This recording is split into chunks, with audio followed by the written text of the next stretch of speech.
David Fletch Production.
David Fletch Production.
David Fletch. That would have been nice to listen to it again, but it ain't necessary. Let's get on and jump into this here.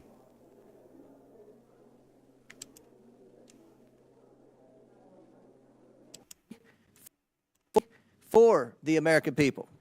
Before we begin our meeting to adopt the committee rules for the 119th Congress, I'd like to welcome all our new and returning members to the committee. I look forward to working with each member on both sides of the aisle of this committee during this Congress. The new members on the Republican side are Eli Crane from Arizona, Brian Jack from Georgia, John McGuire of Virginia, and Brandon Gill of Texas. I want to welcome you all. We're glad you're here, and we look forward to working with you to protect American taxpayer dollars. I'd also like to congratulate Ranking Member Jerry Conley on his appointment to serve as the Ranking Member of this Congress. Thank you. A significant upgrade, I might add. We're really happy to have you here. Look forward to working with you on several issues, and we have a great track record, I think you would say, of working together on legislation. I've said to many people that you're a member of great substance, great character, someone that I believe wants to govern and wants to pass good government legislation. So look forward to working with you. With that, I'm going to yield to the ranking member to introduce his new members. I thank the chair for his kind remarks, though I will note he did support my opponent when I ran for this job. I think my endorsement was more damaging than Liz Cheney's endorsement. I used it to a fare thee well, Mr. Chairman.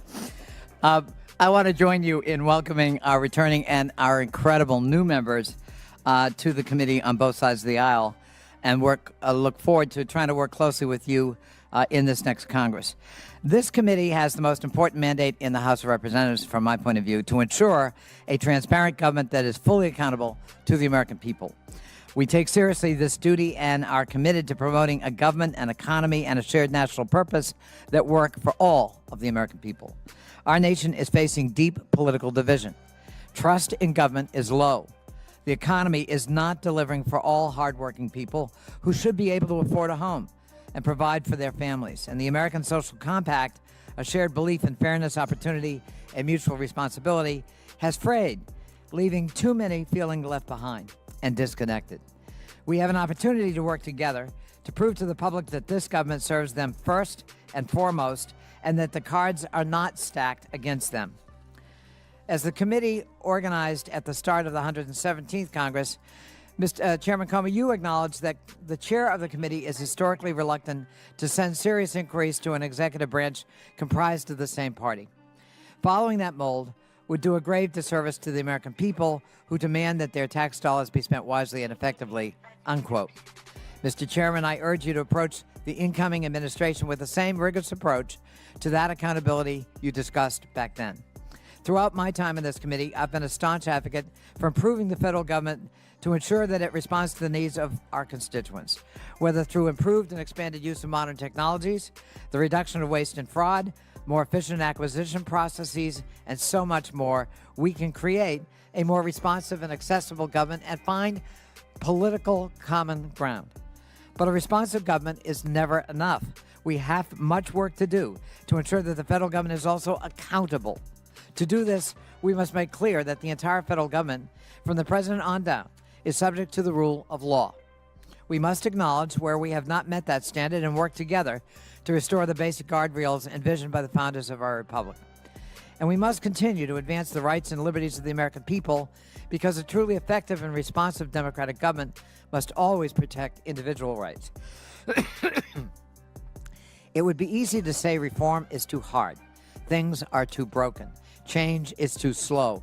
Why not just give up and scrap what doesn't work? This committee doesn't have that luxury. Again, the American people are depending on us to deliver on our promises for a government, an economy, and a shared national purpose that works for them.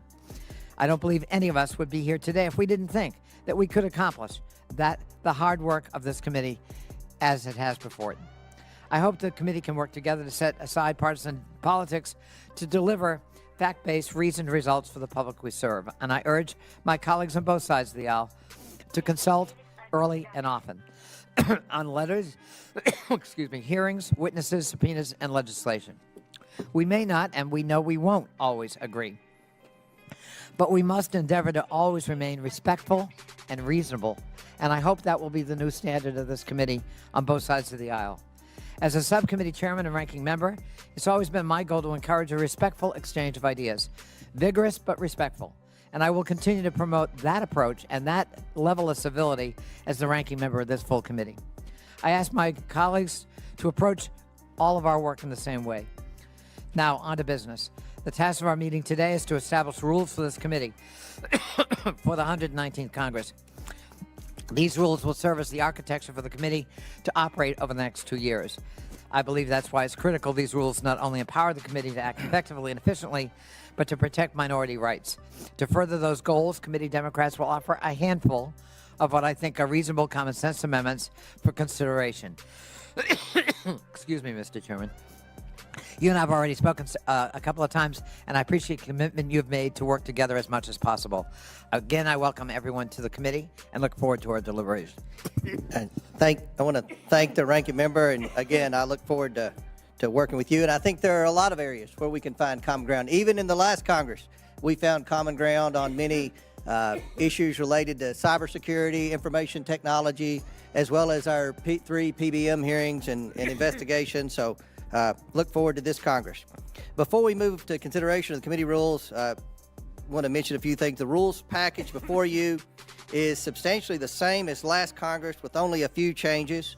And I want to just mention those changes. First, I want to highlight Rule 6, which outlines our new subcommittees and their jurisdictions. Through these subcommittees, we will once again focus on the priorities of the American people. Second, we are including language in Rule 5 to accommodate the electronic voting that this committee adopted last Congress, and I don't think anyone complained about that. It reduced the time of our markups at least an hour. Lastly, Rule 15J contains changes regarding the transcription of witness testimony. Before we get into the committee hearing, I was going to yield back to Representative Conley to see if he wanted to introduce your new members. Do you have that? I do. And while he's looking that up, I want to welcome the new Democrats to the most high-profile committee in Congress. You all are hit the ground running. So, Representative Conley. So, let's see. We have new members: Emily Randall, Suhas Subramanian from my corner of the world in Virginia. Welcome, Suhas. Yasmin Ansari from Arizona. Wesley Bell from Missouri. Latifah Simon from California, and Dave Min from California.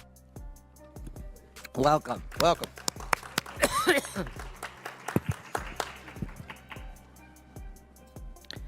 So,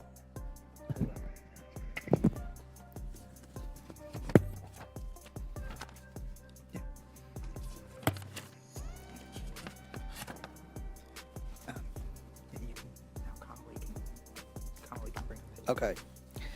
So we'll begin the debate on any amendments to committee rules. Does any member seek recognition? Chair recognizes Ranking Member Conley. Mr. Chairman, I have an amendment at the desk. The clerk will distribute the amendment to all members. Does everyone have a copy of the amendment? The clerk will designate the amendment. An amendment to the rules of the Committee on Oversight and Government Reform for the 119th Congress is offered by Mr. Connolly of Virginia. Without objection, the amendment is considered as read. I reserve a point of order. The ranking member is recognized for 5 minutes to explain his amendment.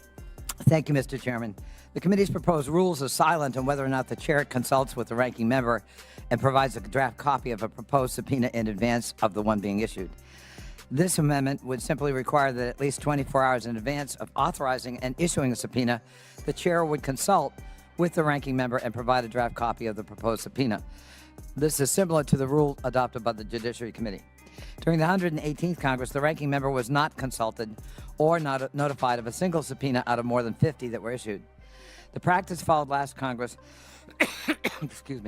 was a significant departure from the precedent set by former Democratic Chairman Cummings and Chairwoman Maloney in the 116th and 117th Congresses. Both Democratic chairs consistently provided the ranking member with 48 hours notice and a copy of the subpoena before it was issued. My amendment is also similar in nature to the one that you, Mr. Chairman, offered at the organizational meeting at the start of the 117th, under a Democratic majority at that time. At that time, you said, and I quote, "The subpoena is a powerful tool, and that notice and consultation are common sense measures that the majority should afford the minority to the fullest extent possible." I strongly agree with those sentiments that you expressed in the 117th Congress. I'd also be remiss if I didn't give proper recognition to the source of the amendment that I propose. My amendment is modeled off language that Chairman Jim Jordan of the House Judiciary Committee has included in his committee rules for this Congress on the Judiciary Committee. Returning to a practice of proper notice on the issuance of subpoenas would lend further credibility to the reputation of this committee and take away from the harmful practice of issuing secret subpoenas. In the spirit of cooperation and collegiality, I think we should return to this committee's prior precedent, We can't allow the Oversight Committee's rules and practices to become a race to the bottom. The Democratic members of the committee and the American public, I think, both deserve better. I urge members to support the simple common sense amendment, which has been adopted on the Judiciary Committee, and I yield back. The ranking member yields back. I'll now recognize myself for 5 minutes. And I must say I am sympathetic to that request. Many of you will remember I was a ranking member for 2 years with the Democrat majority, and I did offer the exact same amendment that the ranking member just presented today. And I just so happened to have a roll call from the 117th Congress. And lo and behold, Mr. Connolly voted against the amendment that he offered today. Mr. Chairman, might I just point out, actually, it was not the same amendment. What your language would have required a vote. We're not doing that today. Well, at any rate, as we've discussed, we're going to communicate. I think we're going to have a very good working relationship like Chairman Cummings and Mark Meadows and Jim Jordan had, I feel like. As we've discussed, this congressional subpoena is a powerful tool which should be used only in appropriate circumstances. I have vowed to use this power responsibly and only when necessary. Document subpoenas must be issued after I've exhausted reasonable efforts to obtain voluntary compliance with requests for information critical to this committee's work. It will be very clear to committee members and to the ranking member when I need to issue a subpoena to ensure that the committee has the information it needs to conduct oversight investigations and hold wrongdoers accountable. Similar amendments were proposed by past Congress, and we mentioned that. And unfortunately, when the last time the Democrats were in the majority and the Republicans had the same request, as I noted earlier, the Democrats voted that amendment down. I do not see any reason why the rules should change now. But to be clear, I'm not opposed to providing reasonable notices of subpoenas as a matter of practice, and will continue to work with the ranking member to ensure the minority is appropriately informed. And I must say that in the last 3 weeks or however long it's been since Representative Connolly was elected to be ranking member, I think the dialogue with our staffs, the majority staff and minority staff, has been excellent. It's been significantly better than it has been in the past, and I think we have a very bright future to work together. But on this amendment, Mr. Ranking Member, I oppose this amendment, and I urge my colleagues to vote against it. Do any members wish to seek recognition? Any other members? Mr. Chairman, Yes, Mr. Lee. as I recall it, your amendment required a vote on the subpoena. And Mr. Connolly's amendment is de minimis here, and that is just you need to, not only is it waivable if circumstances in your determination require it, but also this is mere notice. There's no vote that the minority is claiming here. I think it is a really de minimis obligation on the part of the chair just to let Mr. Connolly know of a subpoena being issued. Would my friend yield? I would yield. I thank my friend. He's correct. The substantial difference between the roll call vote, my friend the chairman cited, and what we're discussing here today is quite substantial. It would have required a vote to approve a subpoena. We're not seeking that because our hope is that someday the worm turns, and we're not going to necessarily give away the power of subpoena when we're in the majority, and we don't expect this majority to do it either. However, what we are asking for is a reasonable standard of consultation, advanced consultation, so we are not surprised or reading about a subpoena that may be very consequential and very controversial or not.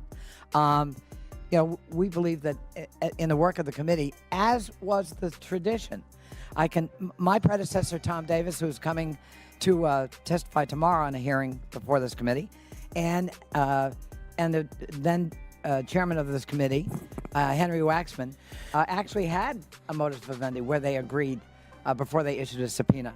We're simply asking for advance notice and consultation, no restriction on the ability of the chairman to issue the subpoena. I think that's a fairly reasonable standard, and I thank my friend from Massachusetts for clarifying, and I yield back to him.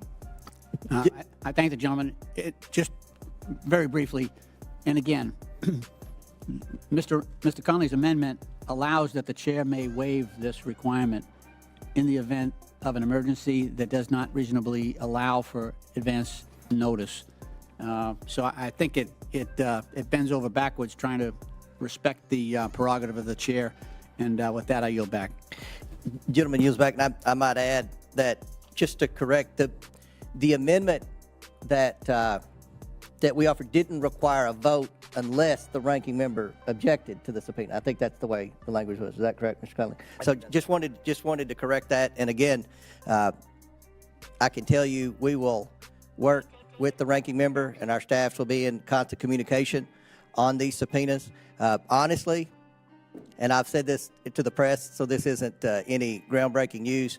We had issues with, whenever we issue a subpoena for the freshmen, whenever a subpoena is issued, the minority gets a copy when the subpoena is issued.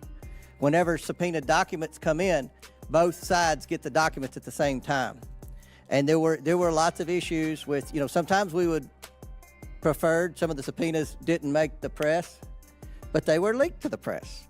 And, we never know who the leakers were. I had a strong, sneaky suspicion that the leaker was the former occupant of the chair to my right, but I don't have any evidence of that. So at the end of the day, I do think that we'll work together. I give you my pledge to work with you on the subpoenas. But again, I oppose this legislation just like the members who were here the last time.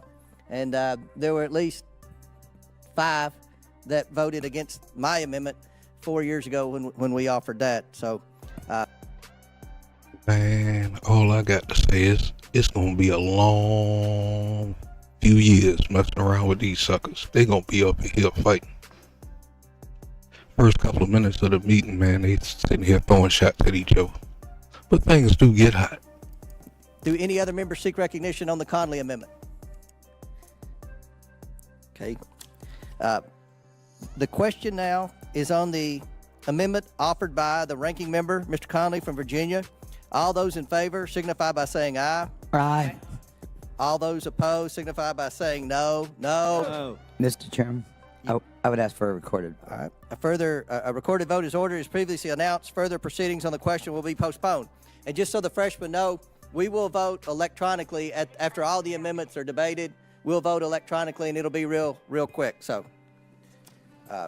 do any other members seek recognition? Mr. Chairman, The chair recognizes Mr. Mfume from Maryland. Mr. Chairman, I have an amendment at the desk. The clerk will distribute the amendment to all the members. Do all members have a copy of the Mfume amendment? The clerk will designate the amendment. An amendment to the rules of the Committee on Oversight and Government Reform for the 119th Congress is offered by Mr. Mfume of Maryland. Without objection, the amendment is considered as read. I reserve a point of order. The gentleman from Maryland is recognized for 5 minutes to explain his amendment. Thank you, Mr. Chairman and Ranking Member. This amendment, I believe, strongly helps the Oversight Committee maintain the order, reasonableness, and intellectual honesty for which we have been known for many, many years as a committee for, both in the Congress and more broadly in the minds of many of the American people. Specifically, my amendment would preserve the jurisdictional authority of the Subcommittee on Government Operations and Federal Workforce in the current Congress from what it was in the previous Congress by merging the Government Operations Subcommittee and the newly fashioned Delivering on Government Efficiency Subcommittee in the 119th Congress. As an initial matter, Mr. Chairman, I call our attention to the fact that this committee operated in the 118th Congress also with 5 subcommittees, yet the proposed rules before us today would expand that number to 7 subcommittees.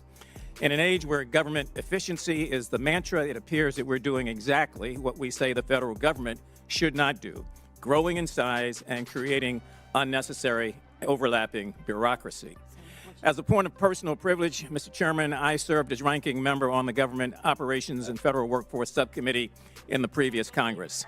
And thanks to a very healthy working relationship with Subcommittee Chairman, the distinguished gentleman from Texas, Mr. Sessions, we were together able to repeatedly go after the bad guys, the swindlers, the fraudsters, and the crooks, and in the process analyze many of the underlying causes for improper payments in federal government programs that were draining American citizens of hundreds of millions of dollars and depriving many of our poor citizens from some of the basic things they need because oftentimes the money had been taken out, swindled, and stolen. Likewise, we were able to address backlogs and delays at federal agencies, including within the Department of Defense, and we've had a healthy working relationship with a number of inspector generals who were part and parcel of the work of that committee and very much responsible for not only finding the bad guys, but also moving toward conviction of many of them. So forgive me if I find it not genuine to pretend that the pursuit of government efficiency is new. We've been doing that, and we've been doing it year after year. Likewise, forgive me if I find it not genuine also to divest the Subcommittee on Government Operations and Federal Workforce of all of its jurisdictional rights. And when I say all, I mean some of the most important ones, particularly the oversight of federal employees. Mr. Chairman and Ranking Member, I believe each one of us know that on both sides of the aisle, in our heart of hearts, American campaigns and American elections are in peril because of money. I would offer also that our government is in peril because of money, but money going the wrong way, from where it's supposed to go to people who have devised all sorts of schemes to get around that and who are making fortunes off of money intended to help the American public. So I just believe that this situation we have really calls for the merger of these committees, not the separation of them. And as I said before, not the growth from 5 until 7.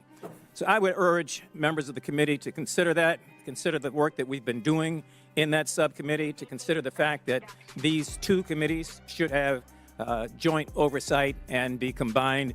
And I would urge its passage and yield back without objection, Mr. Chair, to you and to the ranking member for any additional or concluding remarks.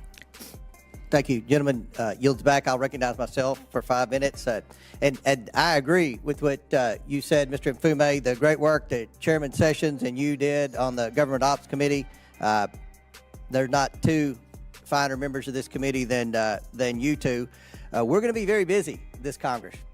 And I think that the difference in this Congress and last Congress is that I hope we have an administration that's more forthcoming, that is more transparent, that is more willing to provide us documents, receipts, and any type of information we need to do our job to make government more efficient. And if that's the case, we're going to be using a lot of subcommittees to do a lot of work. We believe that if you look at the current level of bureaucracy, the current level of spending, the current level of the lack of efficiency from what we're going to be talking about tomorrow in our hearing of government employees not coming to work, I think that we've got a lot of work to do. The Government Operations Subcommittee will still be the top subcommittee on this committee, but we're going to have 2 additional subcommittees as well, because we believe there's going to be a huge portfolio of oversight for us to conduct this session, and we want to have as many members of this committee participating and working to try to achieve our goal of making government more efficient. And you mentioned something that I think this committee did a great work, Chairman Sessions and your work, improper payments. We want to really focus on that, and hopefully we can come up with some solutions and get some clawbacks on these improper payments. So I am confident the Government Operations Subcommittee is going to be busier than ever with Chairman Sessions, and we'll have 2 additional subcommittees that will have a full platter as well. With that, I'll conclude my remarks. Chair recognizes ranking member. Thank you, Mr. Chairman. And I It's about enthusiastically time. support the amendment offered by Mr. Mafumi of Maryland.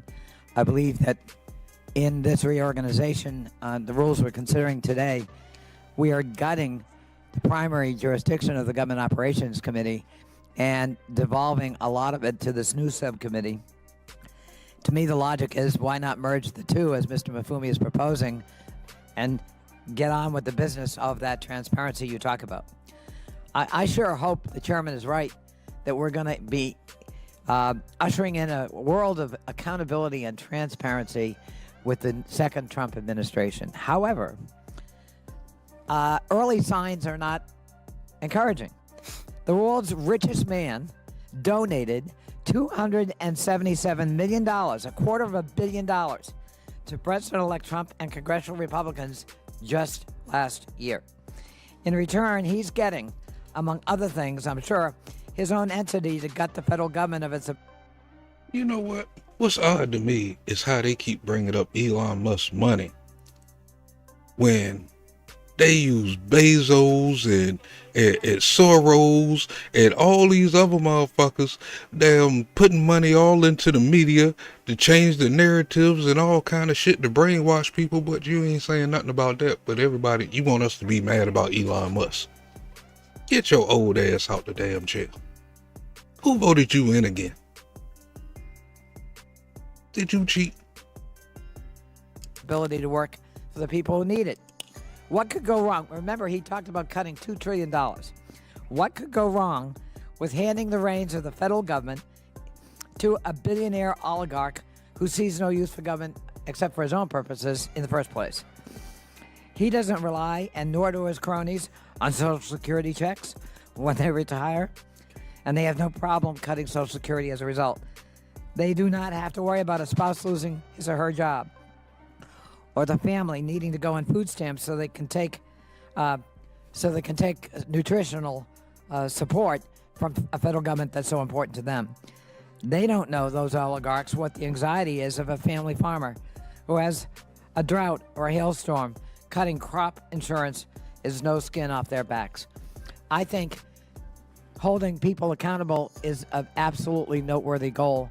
I think we could start with the Doge process and Mr. Ramaswamy and Mr. Elon Musk. I yield back. Gentleman yields back. Chair recognizes Ms. Green from Georgia.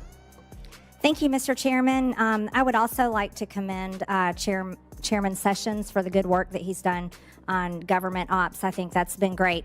However, our current state of affairs is we are $36 trillion in debt. Congress cannot have enough committees on oversight to look at cutting the ridiculous amount of spending, waste, fraud, and abuse from the federal government. So I'm very grateful for the opportunity to chair the subcommittee on Doge. Also, I don't think that we should be shaming people for success in this country, as we're hearing from the ranking member today. Success is something every single American strives for, and we want to do everything we can to make sure that Americans can be successful. And in doing so, cutting the ridiculous amount of spending that has carried on for decades here in Washington, D.C. is one of the most important steps that we can take as members of Congress in ensuring that the American people are successful. And doing that, we can get them and hopefully dig them out of this grave of debt, which is $36 trillion. Thank you, Mr. Chairman. I yield back. Gentlelady yields back. Any members? Mr. Frost from Florida. Thank you, Mr. Chair. I just want to point out, we just heard someone say 36 that we trillion. can't have enough committees to look into government efficiency. But if you know anything about efficiency, you can't have too many committees doing the same exact thing. It's almost as inefficient as having two co-directors of a fake Department of Government Efficiency.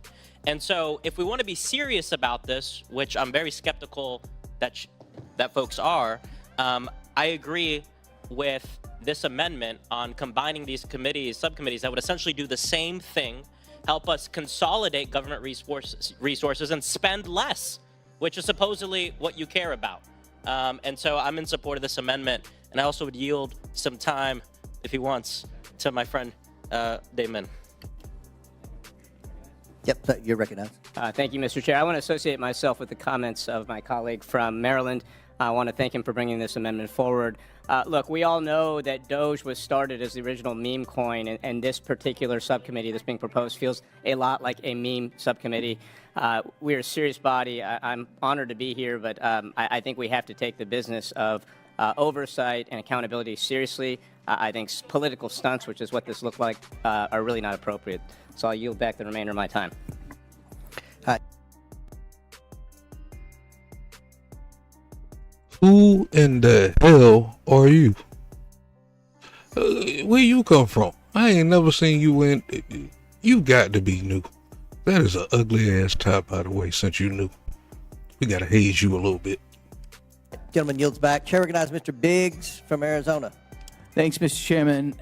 Of course, I propose this amendment.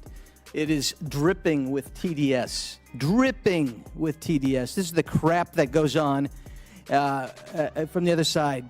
The fact that you would say, oh my gosh, we're going to talk about Donald Trump and hassle him. I mean, that you talk about cooperation, oh, lovey-dovey, let's unify, and then you just spit all over a fairly rational move, which is to divide a subcommittee up to actually go after specific items while the other one's going after broader items. And Chairman Sessions did a great job. $1.7 trillion of improper payments over 3 years. Wonder where that came from. From the same guys who were criticizing wanting to look at DOGE more specifically. Mr. Chairman, this is what you get. They want you to feel good and join their hand in hand and walk along with them while they want you close enough so they can stab you in the back. I'm an absolute no on this. I wish that I felt there was some sincerity to work together, but there is none. Would the gentleman yield? It's perfectly clear in the comments of the ranking member that we just heard, and I'll yield to the chairman.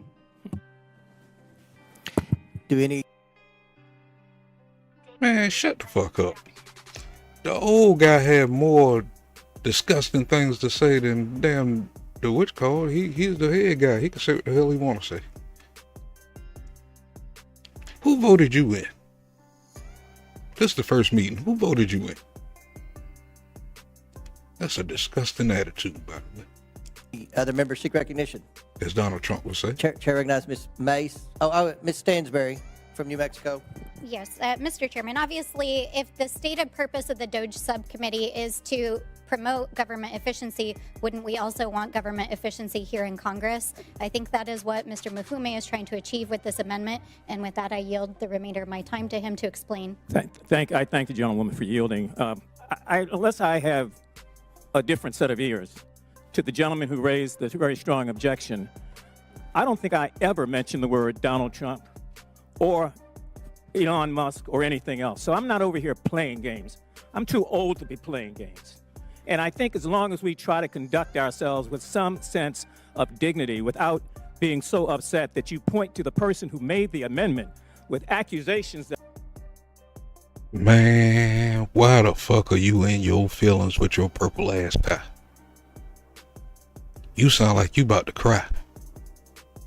that are untrue, that's not playing. Will the gentleman yield? After I make my point, yes, I'll be more than happy to yield. I'm just saying if we're going to have a bipartisan relationship here, which is what Mr. Sessions and I had as we chaired and co-chaired that committee and came up with all of those savings in dollars, it was because we took time to recognize the dignity of both sides and the right to disagree in a very agreeable sort of way. So when you make those accusations about me, sir, go back and look at what I said in the introduction of this amendment, and you will see that you were clearly off mark, and I will yield. Thank you. Yes, you and Mr. Sessions worked together. I did not make comments to you. I specifically mentioned the ranking member. I'll yield back. Chair recognizes Ms. Mace. Thank you, Mr. Chairman.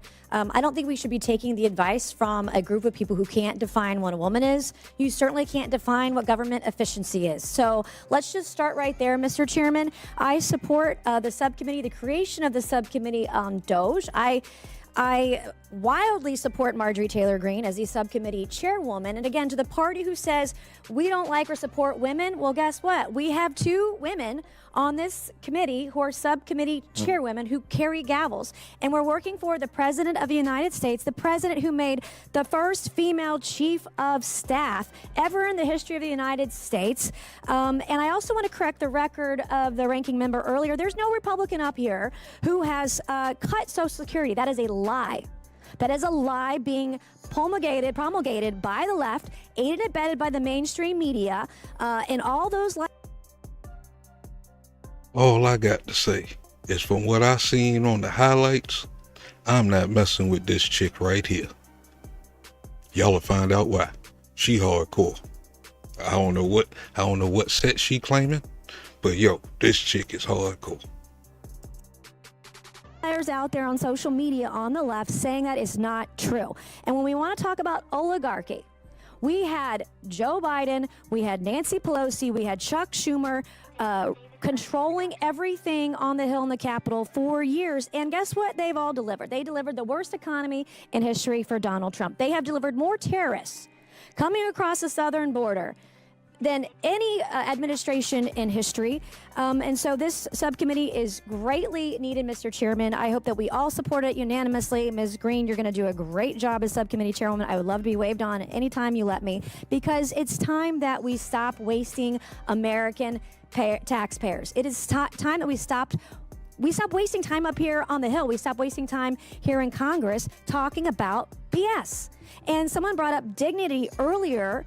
I would love to see dignity and respect for women up here on the Hill, which is why we should ban men from women's spaces, which is why we should ban men from the locker rooms, from women's locker rooms, which is why we should ban men from women's dressing rooms. I'm done with this. We got to get back to common sense. We got to get back to fighting and working hard for the American people, and we've got to do it together. So you guys can talk all you want on the left side of the aisle. You're not going to be successful because there was a mandate in November, the most historic mandate by Donald John Trump. And the American people want us to get our stuff together. Notice how I'm not cursing today. They want us to get our stuff together and work for the American people. And that starts now. That can start with the DOJ subcommittee. That can start with every committee on the Hill today if we put in the effort and the work to do it. Thank you, Mr. Chairman, and now yield back. You ain't cussing yet. Somebody gonna piss you off. Good lady yields back. Anybody? Chair, Ms. Crockett? Chair recognizes Ms. Crockett. I'm so glad that we could finally end that nice little propaganda commercial break. Listen, I don't know what Ms. Mace was talking about. I thought we were talking about government efficiency. And the last time that I checked, this committee in the 118th, just like in the 119th, has been governed by the Republicans. Chairman, is it not true that you were the chairman in the 118th? You were. Okay, so the Republicans have controlled this committee. So my question is, why is it that you need to create an entirely new subcommittee when you literally could go through and do whatever work it is that you're talking about handing over to the gentle lady who has never seemingly brought up anything about efficiency? The only thing I recall from the 118th was her spending a lot of time on somebody's junk in this committee. So let me be clear. Y'all had a chance. You chose. Why is it every time that you open your mouth, you so damn disrespectful? That shit is not fucking cute. You're embarrassing. I swear she embarrasses the fuck out of us up there at the top. Boy. If most people think, most black girls act like her. She's a good representative. So they think. I mean, this woman's attitude stink. Let's see whatever garbage she's gonna say out of her mouth, because I think homegirl might have been talking to you. And if she was, how come you ain't bust a move? Chose not to use it, so why should the American people be convinced that now all of a sudden, because you create a new committee that has been promulgated by a real oligarch? You're talking about Chuck Schumer and Nancy Pelosi. They were actually duly elected, not somebody sitting there buying Twitter and just happened to be the richest person in the world telling y'all what to do. Let me tell you something. Y'all need to find some people that actually care about their constituents. And honestly, whenever y'all are ready to work, we on this side of the aisle have always been ready to do what is right by the American people. Instead, what you can continue to do is go after the most vulnerable in our country. The fact that you just sat up there. Hold on. Time out. Didn't they use your voice for that fake scamming thing, for that what's called stimulus card thing? $1,500 a month, $5,000 a month. That was your voice on the commercials on YouTube. Now, if you care so much about the people, why did you scam the people and help them get people's social security numbers and all that stuff? I just want to know. She keep pointing the fingers, but the only person I see full of shit is her every time she open her goddamn mouth. And she do not represent me at all. This motherfucker here is just... And I'm ghetto. But God damn it, she just ratchet ghetto, man. She don't represent me. Fuck that shit. I wouldn't even get out there and talk like that. Unless somebody pissed me off. But nobody pissed her off. I'm just saying. And somehow figured out how to tie trans folk to your argument makes no sense to me. But let me tell you something. Trans people ain't going nowhere. Just like when the racists wanted to make sure that black people somehow were going to be dismissed in this country. We ain't left either. And I'll yield. Would you yield back? I'll yield to the gentleman. I just want to say one thing, and I hope everyone's listening, because there's something one of our colleagues just said that I actually think is true. It was a lot of lies, but there's something I think is true. And it's when they said that they work for Donald Trump. Last Congress, no Democrat on this committee worked for Joe Biden. We work for our constituents, and we worked with Joe Biden. That right there shows why this committee and this subcommittee is being proposed. It has nothing to do with your constituents, nothing to do with government efficiency, and has to do with your boss, not the people who elected you, but Donald Trump, and then his boss, Elon Musk. I yield back. The next is... They so salty about Elon Musk. But as I remind y'all, their people was Bezos, Soros, and all these other millionaires who helped brainwash the fucking country. And who shaped this dude's afro? Look like he damn laid on that motherfucker in an awkward way and shit and never combed it. Mr. Cloud, but before I recognize... Okay, Mr. Gosar will be next. Before I recognize Mr. Gosar, I just want to make the point. The number of Oversight Committee staffers is the same, regardless of how many subcommittees there are. The budget for the Oversight Committee is the same, regardless of how many subcommittees there are. So it doesn't add to any cost. We're just trying to do more work to get more, to help make government more efficient. Chair recognizes Mr. Gosar from Arizona. Yeah, to the ranking member on the subcommittee from Illinois. I think there's a lot of merit to this because the problems are so great. They're from both sides. The spending has got to stop. There's no way we can continue on this trajectory. So I think if this subcommittee has one mission only, I think it's important for us all to call into question. I think that they ought to be that specific because that's how big the problem is, folks. We have spent $12 trillion since Bill Clinton was in office on emergencies that have, we don't have a single receipt for it, folks. That isn't a Republican problem. That's not a Democratic problem. It's a us problem. So I would hope that we would keep this committee just to do that. And I hope they come up with a great cut because I got to tell you, we got to get to something solvency here. Man, I ain't messing with homeboy. I'm just with it, whatever he's saying. Is our biggest problem. We got to start finding some efficiencies. And so I commend the chairman for putting this committee together, and I want to see some results.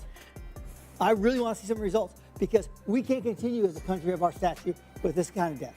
I yield back to this. Gentleman yields back. Any other members seek recognition? You. Chair recognizes Mr. Cloud, and then Mr. Fallon's next.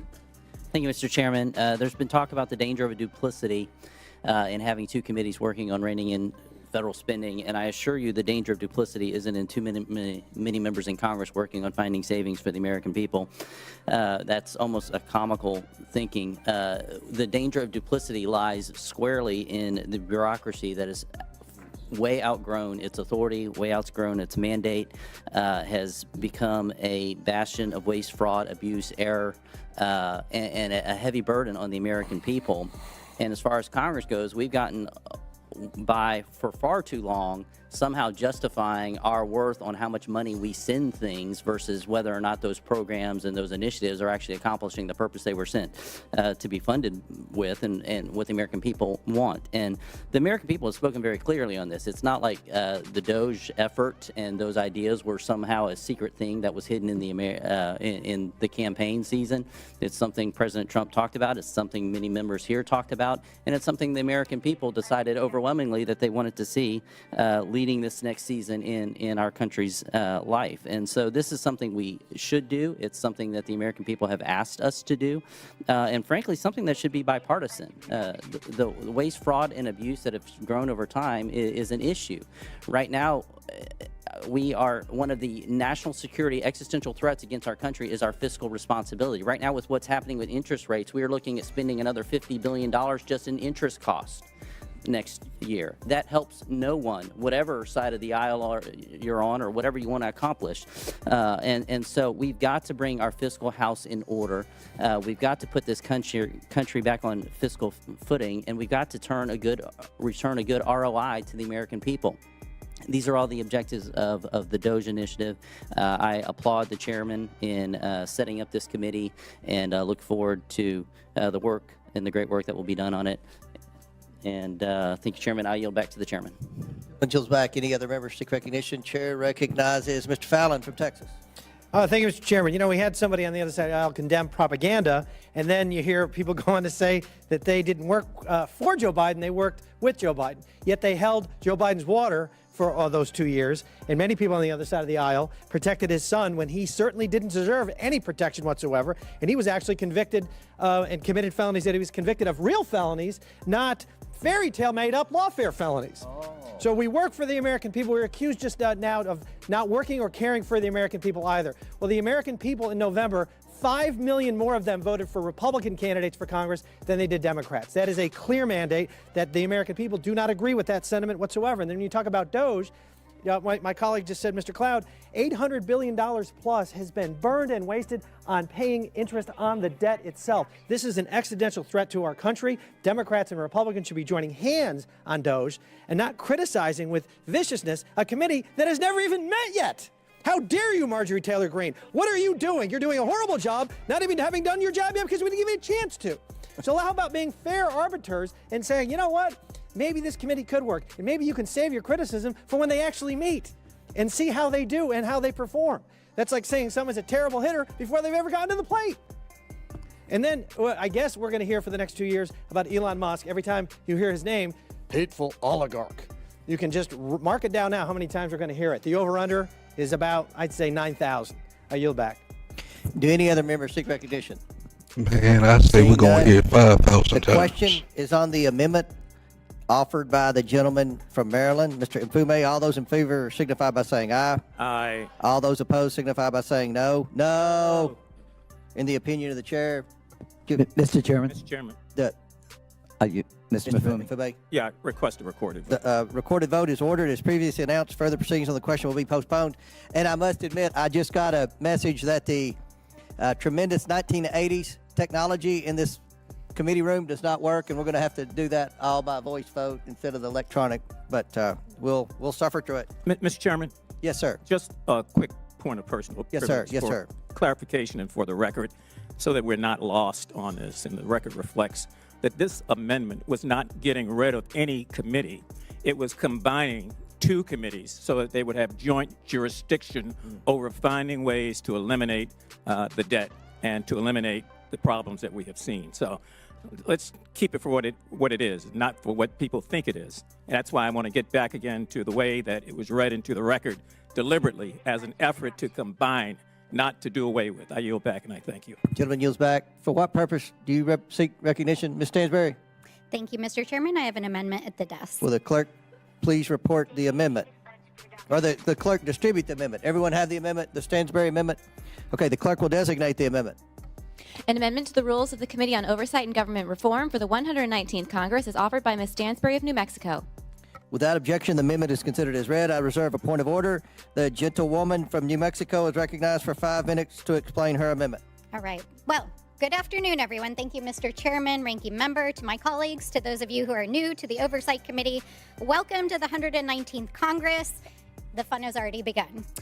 Today's meeting is ostensibly to discuss and to approve the rules for the... Whoa, y'all reading that on the bottom of the screen? Southwest pilot removed from cockpit. Booked for a DUI.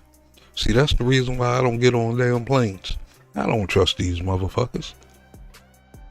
Man, he should be put in prison.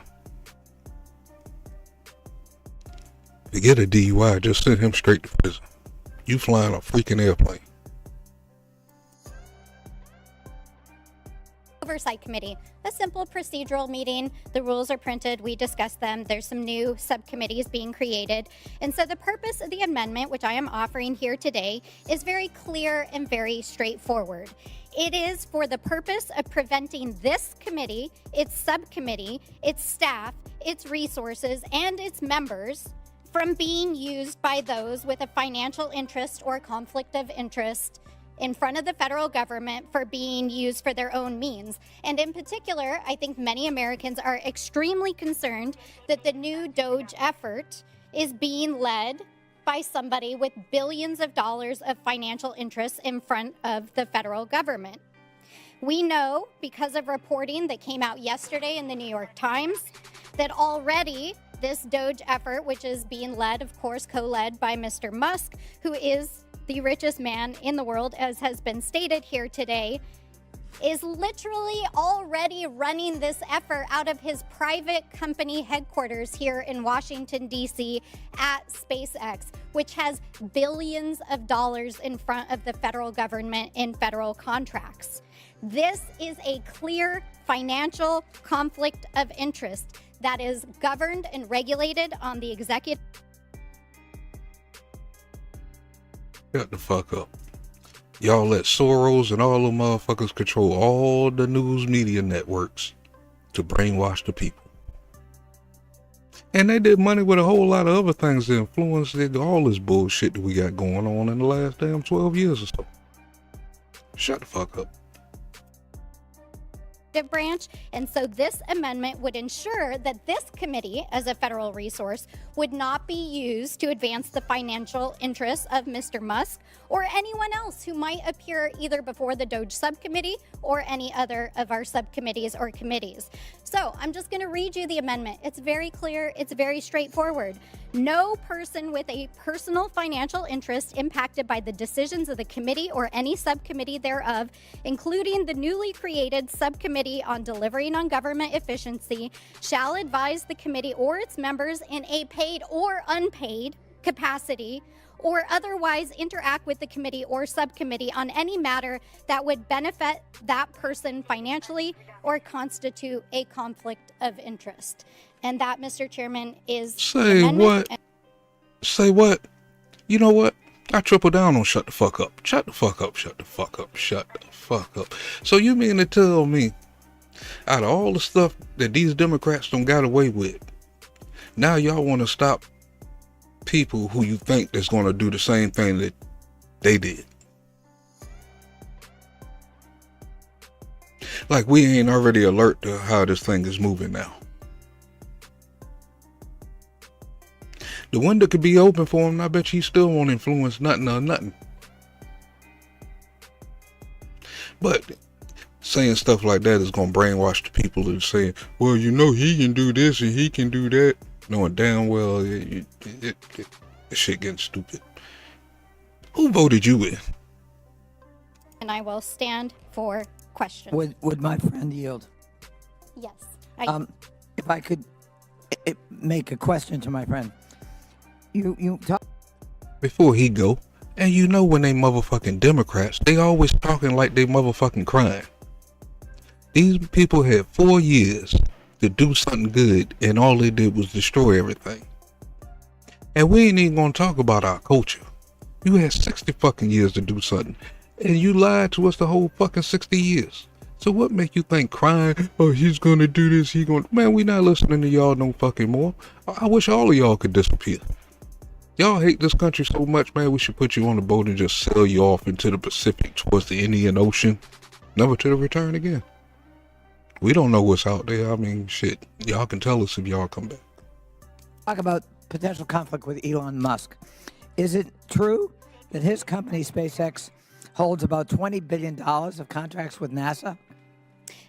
Mr. Chairman, Ranking Member, I am not personally aware of what the total dollar amount is, but it is my understanding that indeed it is tens of billions of dollars, not only through SpaceX, but we also know that significant other financial interests, whether it's regulation of our communications networks, as well as other transportation. Might I further pursue that? Yes. He has a competitor in Boeing, the Starliner, and he has actually said the world doesn't need another capsule, suggesting that he'd like to maybe eliminate competition. Is it possible that could be a conflict of interest, given his position? Absolutely. On the regulatory front, the National Highway Safety, Traffic Safety Administration. If he's a citizen, why is that bad to eliminate competition. That means everything is about us. Fuck the competition. Eliminate them. We should be making that shit. Ain't it about time for you to retire? Who voted you in? I asked you that already. Has opened 5 investigations into Tesla. Having Elon Musk as the head of this Doge enterprise could lead to perhaps the suppression of those kinds of investigations. I'm speculating. There's no evidence he's done that. But isn't that a risk conflictually? Absolutely. So I support the gentlelady's amendment. I believe there's ample evidence of conflicts all over the place, especially with respect to Elon Musk. And I think we need to protect ourselves from it. I yield back to my friend from New Mexico. Thank you. Mr. Chairman, I yield my time. Gentlelady yields back. I'll recognize myself for a few minutes. I'm glad the Democrats are, or at least the gentlelady from New Mexico, we'll see how this vote turns out, but she's continuing the Biden regime of censoring speech by limiting who can interact with the committee. I stand ready to work with anyone who wants to make government better. I don't care if they're Republican, Democrat, rich, poor, urban, rural. We've got, as my friend and colleague Mr. Gosar mentioned, we have a crisis of debt in our country. And I don't know of another committee in the House of Representatives that is as serious and focused on reducing wasteful spending as this committee. That's what this committee was created to do. I hope that we can do that, and I hope that we can do that in a bipartisan manner. But I oppose the lady's amendment. It's unnecessary. It undermines Americans' constitutional rights to petition the government. So I urge my colleagues to vote against the Stansberry amendment. Any other members seek recognition? I did say who voted her in. Mr. Chairman, do you yield? Chair recognizes Mr. Gosar. Yeah, actually, I'm supposed to recognize the Democrats next. I'm sorry. Who wants to be recognized on this? You want more time?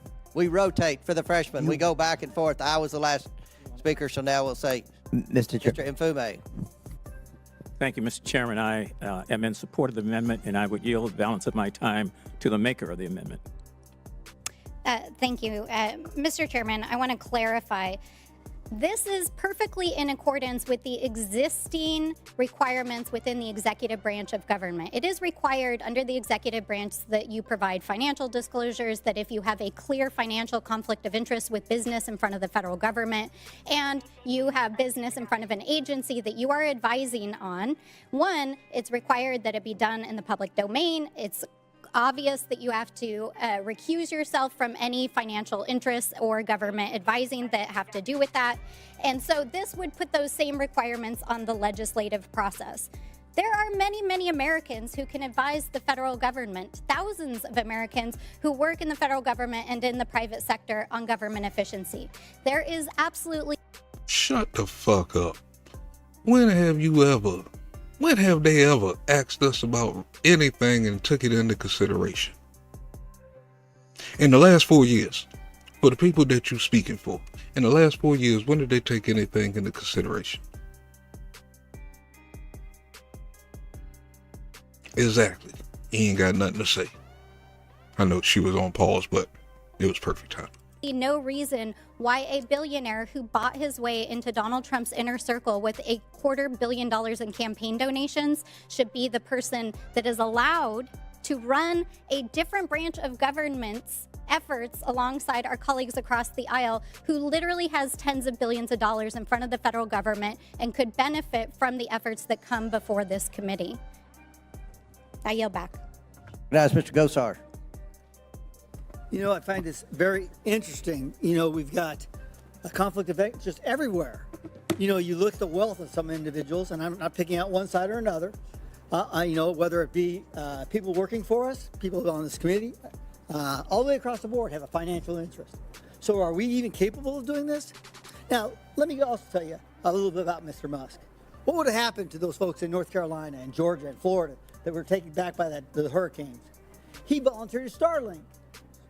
So we also have to have an ability to have innovators, because the last thing I've seen in this body of work is that we're poor innovators. We don't think outside the box. We go over and over. Man, they don't want us innovating nothing. They want China. China. That's what they want. Over the same things over and over again, expecting a different result. That's insanity, folks. I hope that he picks on, and I'm not on the committee, but I hope that he picks on his own platforms that we saw they admitted to being censored by this previous administration, the Biden administration, forced to do that. So let's not talk about, high and mighty about being one side or another. How about what we do is allow this man to do this and then take a look. Now, I know that the ranking member brought up Boeing. Well, I think we look at Mr. Musk because he's actually taken something that's actually gone further than anything Boeing's done. Boeing's been part of that problem. So we need to think outside the box here. I agree the gentlelady's got a point here, but this amendment is poorly written, and I would vote no against it, and I yield back. Gentleman yields back. They've called votes. We're going to go another 5 or 6 minutes as long as we can, and then we'll recess to go vote. So any other members seek recognition? Chair recognizes Mr. Min. Thank you, Mr. Chair. When I started my career, I prosecuted securities fraud at the SEC. I later went on to become a law professor at UC Irvine, where I specialized in corporate governance issues. And I would just note that this type of rule, essentially a rule of recusal, is not seen by anyone as unconstitutional, so I gently dispute that claim. This is a very prevalent rule that we see across a wide variety of areas, and the principle is very simple. When someone in the government has a financial conflict of interest, they should remove themselves from being a decision maker. It's not rocket science. It reflects basic ethics. And I would just say that I'm a little bit disappointed by this debate because I asked specifically to be on this committee because it is the committee responsible for oversight, for ensuring accountability, transparency, ethics in our government. And that's important at a time when Americans around this country overwhelmingly believe that our government, and particularly this body, Congress, is fundamentally corrupt and self-dealing. Now, there's a saying that the ancient Romans used to say, quis custodiet ipso custodes. Who watches the watchman? And as the committee responsible for overseeing ethics, for overseeing accountability, that question is very, very important. Who watches the watchman? This is a rule of common sense that ensures that the watchmen are not engaged in self-dealing, that we're not engaged in pay-to-play, restoring trust in this institution. So I thank the author for bringing this forward, and I'm going to vote aye on this. Does the gentleman yield? Thank you. And thank you so much, Representative Min. We're so grateful to have you and your expertise here on the committee. I do find it just a little surprising, shocking, although certainly nothing should be shocking to us anymore on the Oversight Committee for those who are watchers of this committee. But if you read the amendment, it's very clear. It's just intended to keep anyone, any person, just read it. It's in front of you. The text is in front of you, who has a financial interest in front of the committee from financially benefiting from their work and interaction with the committee. And the fact that our colleagues are fighting back against that, this is just basic ethical behavior. That is what the rules of the committee are for, is to make sure that we govern ourselves in a way that is ethical and in alignment with the public trust that the American people have put on us. That's what this amendment is about. It's good government, it's about ethics, and it's about making sure that things are being done above board. Will the gentlelady yield? Mel. I will yield Mel. back to I will yield to the gentlelady. Well, I think you yielded back. I thought you yielded back.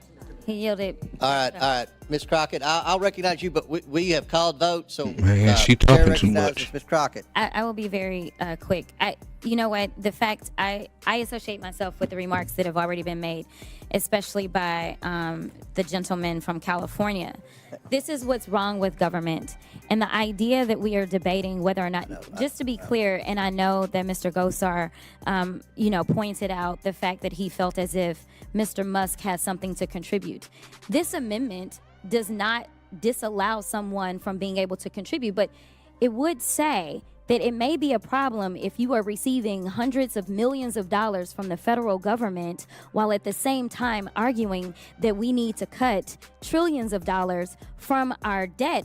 It may say, you know what, you need to divest, something that Democrats have actually been pushing for a while, as we did believe that the now incoming president violated the Emoluments Clause and that there were conflicts there. Honestly, this is literally about the American people looking at us and knowing that you have no other interest except for to do what's right by this country. And I don't understand what could be more patriotic than deciding that you truly want to make sure that people don't have to trust what you say, but they can believe what you do because they know that you have no other interest. That is all that it is. It is the basic ethics that we are missing from the Supreme Court that has the lowest ratings than it's ever had, because the American people feel as if they are constantly conflicted. Again, as someone who is licensed to practice law in multiple states, one of the things that we have to do is pass a separate ethics test, because this should be about ethics. Why is it that only one side of the aisle seems to care about truth, honor, and honestly what I would consider to be the most patriotic thing that we could do, which is being the yielded time has been expired. I mean, yeah, she was good to them. I mean, shut up. We're gonna see what's real in about a couple of days here, goddamn. All the stuff that y'all seem to overlook and shit that happened on y'all side and shit. Gas companies, daggone check receipts and shit. That, man, I ain't even gonna get started, man. Why do they keep letting her talk? I know I should be behind the sister, but I can't support ignorance. And she might be saying some good shit, but it's just like her attitude sucks. As Donald Trump would say, just very, very, very disgusting attitude, just very nasty. There was 2 minutes left when Ms. Stansberry Mr. yielded. Chairman. The time has expired. Let me say, I'm going to recognize Mr. Palmer be the last speaker, and then we're going to recess until 5 minutes after the last vote. After the last vote, we'll all come back in there, and I'm again talking to the freshmen. So I'll recognize Ms. Mace. Did you recognize for a motion or parliamentary inquiry? Or No, I wanted to say a word. Okay. We'll get you when we come back. Last speaker before we recess, Mr. Palmer from Alabama, and then remember, come back 5 minutes after the last vote. Thank you, Mr. Chairman. I'm very troubled by the amendment. I think I understand the intent of the gentlelady in bringing it, but this violates, in my opinion, it violates the Constitution's right to redress grievances for the government, because it doesn't say, it says no person could be interpreted as any person. And because somebody might have a government contract, might be working for a company that's involved with government work, that does not deny them the right to participate in their government. We're a participatory republic. And I'm really, I know what this is about. This is an effort to undermine what the incoming administration is trying to do to get our debt under control, get our spending under control, and it's a direct shot at Mr. Musk, whom they feel like played a disproportionate role in the success of President-elect Trump. But we shouldn't be doing things like this. We should respect the constitutional right of every U.S. citizen to participate in the governance of the country, either through elections or through the opportunity to advise on issues of critical importance to our country. So in that regard, Mr. Chairman, I would encourage the gentlelady to withdraw the amendment, but I know that's probably not likely, so I am going to oppose Does the amendment. the gentleman yield just briefly for a minute? Gentleman's time has expired. Our gentleman yields back, rather. Pursuant to the previous order, the chair declares the committee in recess until 5 minutes after the last vote. The committee stands in recess. Alrighty. Now I think things are about to turn up. It's designed. It's like they came back from break with a damn. the gentle lady from New Mexico. Thank you, Mr. Chairman. Came back off a break drinking a Red Bull. This is a common sense good government amendment.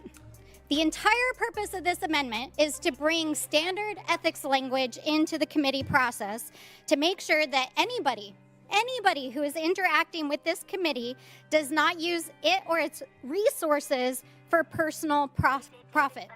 It's basic ethics language. It does not infringe on speech. It does not prevent someone from appearing or advising the committee on general issues or classes of issues which are permissible under the rules and the ethics of the House of Representatives.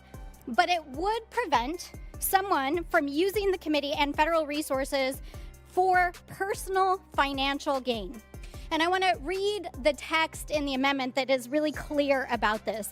It says that folks shall not advise the committee or its members in a paid or unpaid capacity or otherwise interact with the committee or subcommittee on any matter that would benefit the person financially or constitute a conflict of interest.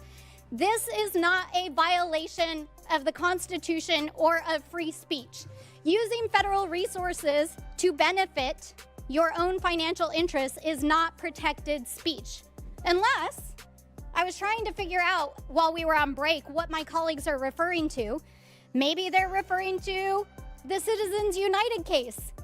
Maybe they're referring to protecting the speech of campaign donations. Maybe they're referring to protecting the $250 million in donations that Elon Musk made to Donald Trump in his campaign, and that has given him access not only to the inner circle of Donald Trump's administration, but it's going to land him in office in the White House and pretty much unfettered access to this committee and its resources. So this amendment is designed to make sure he can come here, he can come testify, he can talk about issues that are general issues, but he cannot use. How many times I gotta tell you to shut the hell up? Now, you worried about him getting him in the office, but you ain't asking the question of where those 15 million votes came from in 2020. How did Joe Biden get in the office? Because still there's like 15 to 20 million votes unaccounted for still to this day. Where did those extra people come from? I'm just asking. This committee as a personal piggy bank to put forward an agenda that would personally profit him or others against the public interest. That is what this amendment is about. That is what we're trying to do, is to make sure that people do not use this committee for personal and private gains. Now, I'm dismayed that in the first organizing committee of this Congress, we can't even agree on the most basic ethical standards for how this committee is going to conduct itself. Language that appears in almost every single government agency, federal, state, local, tribal, also in the private sector. This is about protecting the public interest. This is about making sure that the goals that are supposedly laid out in this rule change that creates these two new subcommittees is really about achieving government efficiency and improvements. And it's about making sure that billionaires who buy their way into the inner circle of Donald Trump do not use this committee and its resources for their own financial gain. And with that, I yield back. Janelle yields back to recognize Ms. Green from Georgia. Thank you, Mr. Chairman. There's a lot of outrage today about my new subcommittee on DOGE. I want to say I'm honored. Thank you. You see, all the talk about billionaires. Let's talk about George Soros, who has donated hundreds of billions of dollars to Democrats, Democrat PACs, Democrat interests that ripped open our border. Margie Green. Damn. I've been saying that the whole show. Get them. Invaded our country, have had all types of policies that have directly impacted Americans in the worst ways possible. You know, Elon Musk used to be a Democrat. And I think the problem here is you guys are really jealous. And let's be brutally honest. It's your policies that have run off Democrats. You have run off your own donors. And you ran off the voters in this last election because of the absolute failures that you did to this country. So let's be really clear in what you're trying to do. You're attacking Elon Musk because you're really jealous. You are. You're just really jealous. And Elon Musk, I want to remind you guys, while California is on fire, he is directing his resources there with Tesla trucks and Starlinks to help people and victims that are being impacted right now by the failures of the Democrat leaders in California. No, it's not climate change that is burning down California. It is a failure of how to handle and prevent these types of problems. No water in the fire hydrants, no water in the water reservoirs, not cleaning up the forest floors. So let's be very clear about Democrat policies, Democrat decisions that have run off so many people. And let's talk about what you're trying to do is just attack someone that used to actually support your party and support your party no more. But let's really talk about this amendment. And it's not an attack on Elon Musk specifically, as it is an attack on Elon Musk and every single taxpayer in this country. It says no person with a personal financial interest impacted by the decisions of the committee or any subcommittee thereof, including the newly created subcommittee on delivering on government efficiency, shall advise the committee or its members in a paid or unpaid capacity. Think about that. So you don't want taxpayers to have any say in what this subcommittee holds hearings on, talks about. That's what I said earlier. That's why I said Ms. Crockett was full of shit. Talks about things that need to be funded or unfunded, departments that need to be shut down, union employees of the federal government that need to be fired, unions that need to be busted up, waste, fraud, and abuse. If this amendment were to pass, this amendment would directly violate the freedom of speech of taxpayers, of Americans, because this amendment says that no one can have any say to committee members or on the subcommittee of government efficiency. That's what this amendment says. And our job and our role is to serve the taxpayers, to serve the American people, to protect their freedom of speech, to uphold their interest, to protect how their taxpayer dollars are used. And so this is why this committee we can't consider having an amendment like this in our rules, because we'd be violating exactly what we are here to do. It's a complete waste of time. And Mr. Chairman, I oppose this amendment and I yield back. Thank you. The lady yields back. Chair recognizes Mr. Garcia. Thank you. I just got to first, that was a lot. And first, I think the people of California and the West absolutely deserve an apology for politicizing fires that are actually killing people right now, and where people are losing their homes, and the idea that somehow you want to politicize those and say that those were caused by crazy conspiracy theories. I don't think anyone should take any advice on how fires are created, certainly by someone that has said space lasers actually create forest fires. And so that deserves an apology to the people of California. And this idea that somehow Elon Musk is going to save us, the richest person on the planet, multiple times over, and that we're arguing about... That's not what that motherfucker said. He is sending a whole lot of help that way with Tesla trucks, Starlink, and all that shit to help out for stuff that the Democrats are not doing in the Democratic state. That's what she said. If I can remember that correctly. I mean, you know a Democrat when you see them, boy. Anything that you say good, they come back behind you with some fucking bullshit, with some fucking hate. Who voted you in? This is the first time you spoke. About what he can do for this country when we're not actually bringing in people that are actually impacted by the policies of our friends on the other side of the aisle, I think is quite shameful. And the gentle lady from Georgia should apologize.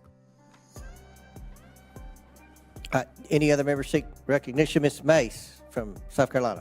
Thank you, Mr. Chairman. On this conflict of interest. Dang, man, the chairleader even know just overlooked that shit. It was a damn truth what she said. That we have before us today. I'm hearing about conflict of interest, quote, most basic ethics standards, quote, basic ethics, resources for personal profit, and making sure financial interests are at stake, et cetera. Mr. Chairman, I find it rich that the same members of Congress who defended the Biden crime family, who are making millions of dollars from international business deals while trading on public office, are now here lecturing us today about conflicts of interest. Like they should just sit right back down. They have no room on this issue. I would love to know if they think Nancy Pelosi trading stocks is a conflict of interest. So, if the Biden family international business dealings. Her trading stocks is actually, it's a conflict of interest. She cheating. Trading off the vice presidency and presidency is not is or is not a conflict of interest. I would love to know where they stand on that, Mr. Chairman, because this is ridiculous. We need to work for the American people. We need to get to work fast. There was a mandate in November, on November 5th, to push our country forward, to get out of the worst economy in my lifetime that the left forced upon the American people. They can't afford groceries. They can't afford gas. They can definitely not afford child care. And the education system in this country. Man, it's $20 for a 12-pack of oodles and noodles out this motherfucker. What you talking about? Is down the tubes. Taxes are hurting American families on top of it. We have at least 14 million illegals in this country. Is probably far higher than that. We can't keep count. We don't even know where the 300,000 kids are. And so what they have done to destroy the fabric of the United States of America, everything we were founded on, freedom and liberty, the ability to prosper, to work, live, and retire in the greatest nation in the world, they have destroyed that. And it is our job to get back to the basics. And quite frankly, I don't think government efficiency is enough. I think we're going to have to go much further than that. And in fact, look at dismantling entire departments or even agencies, because it's just the bureaucracy we have created with the deep state of bureaucracy here is hurting our country. It's hurting our national security. We're weaker on the world stage. Our economy is going to be a national security issue in very close order. I was hoping that American families would be able to refi with lower interest rates this quarter on their homes and be able to afford housing. Doesn't look like that's going to happen because of what the Biden-Harris administration has done in the run-up to President Trump swearing in on January 20th. This is un-American. It's disgusting. It's gross. Let's move forward. Let's get these votes done this afternoon. Let's get to work for the American people, Mr. Chairman. Thank you, and I yield back. Gentlelady yields back. Any other members seek recognition? Chair recognizes Mr. Higgins from Louisiana. Thank you, Mr. Chairman. My colleagues can expect conflict in this committee. There's going to be a lot of conflict. And Elon, Mr. Musk, is absolutely bringing conflict. I agree with him. There's going to be a lot of conflict, and we're here to see it. To the United States focus. We're in conflict with the big government machine that has been devouring the wealth and smashing the individual rights, liberties, and freedoms of the American people whom we serve. You think that's funny, young man? Talk to your great-grandchildren, your yet unborn. Who laughing? And he is absolutely right. All these people smiling and shit all on their face. They want to keep sticking up for these motherfucking Democrats and shit. What are you going to say to your grandkids and your great-grandkids when they realize that you dropped the motherfucking ball? Because you dumb, ignorant, and stupid and don't want to know. You don't want to know nothing.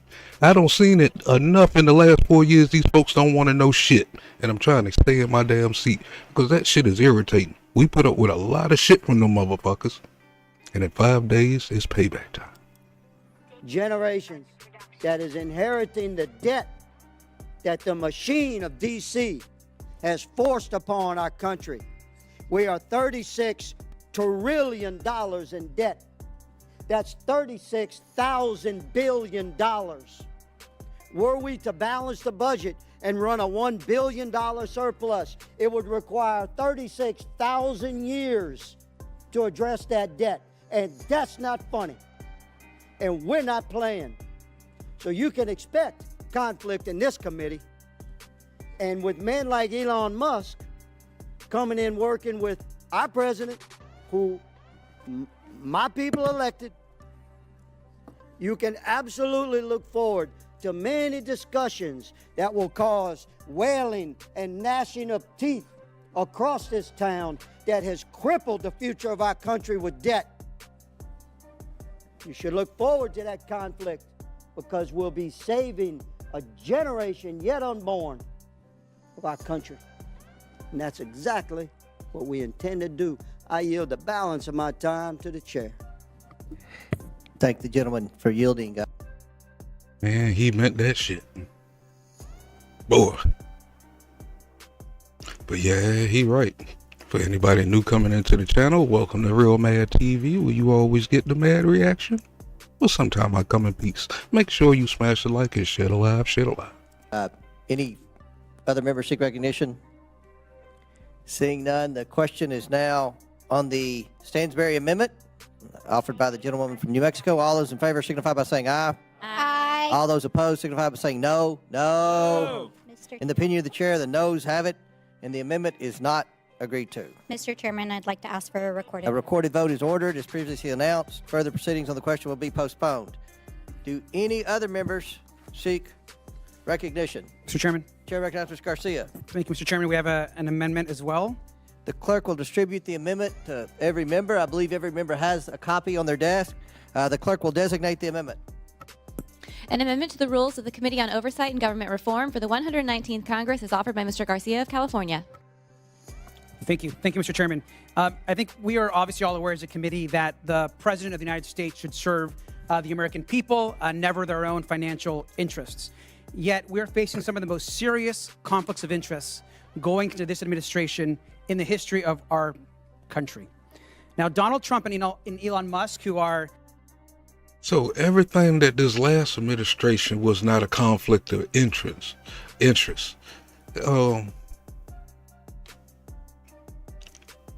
And I mean, most of the people don't know some of the stuff some of the people have seen and heard. With the receipts, it's going to be shocking.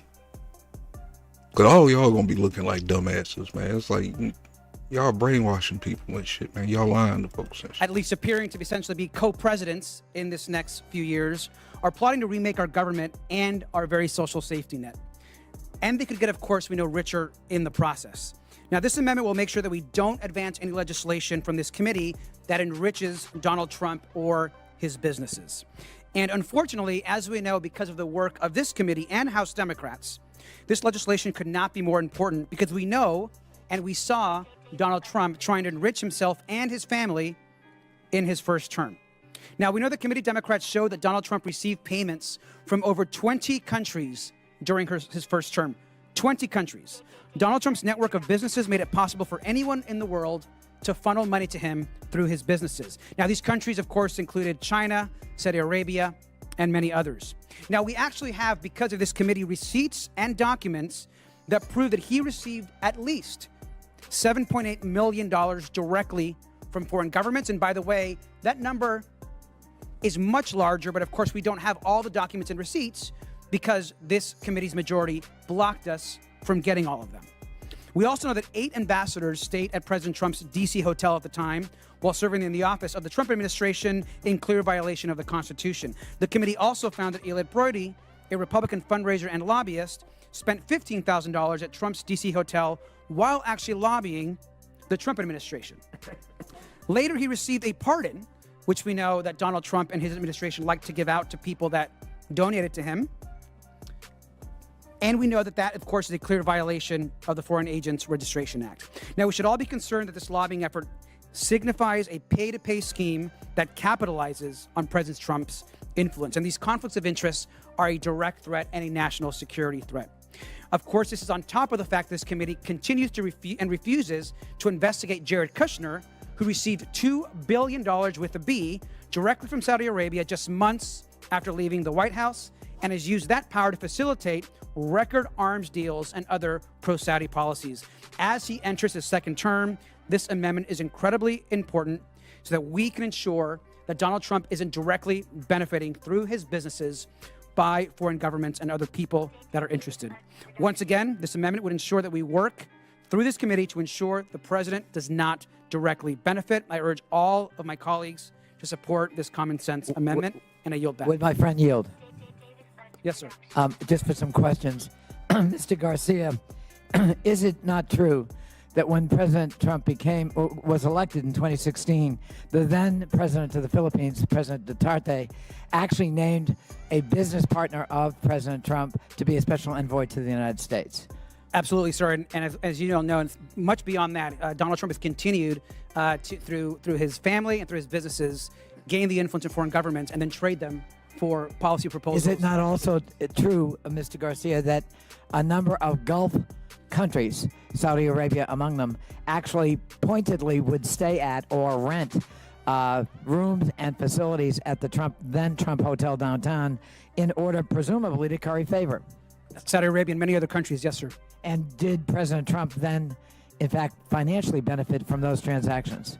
Directly against the Constitution, absolutely, sir. And is there a policy at GSA, the Government Service Administration, that actually would prohibit an elected official from benefiting from a lease owned by or provided by GSA? That is correct.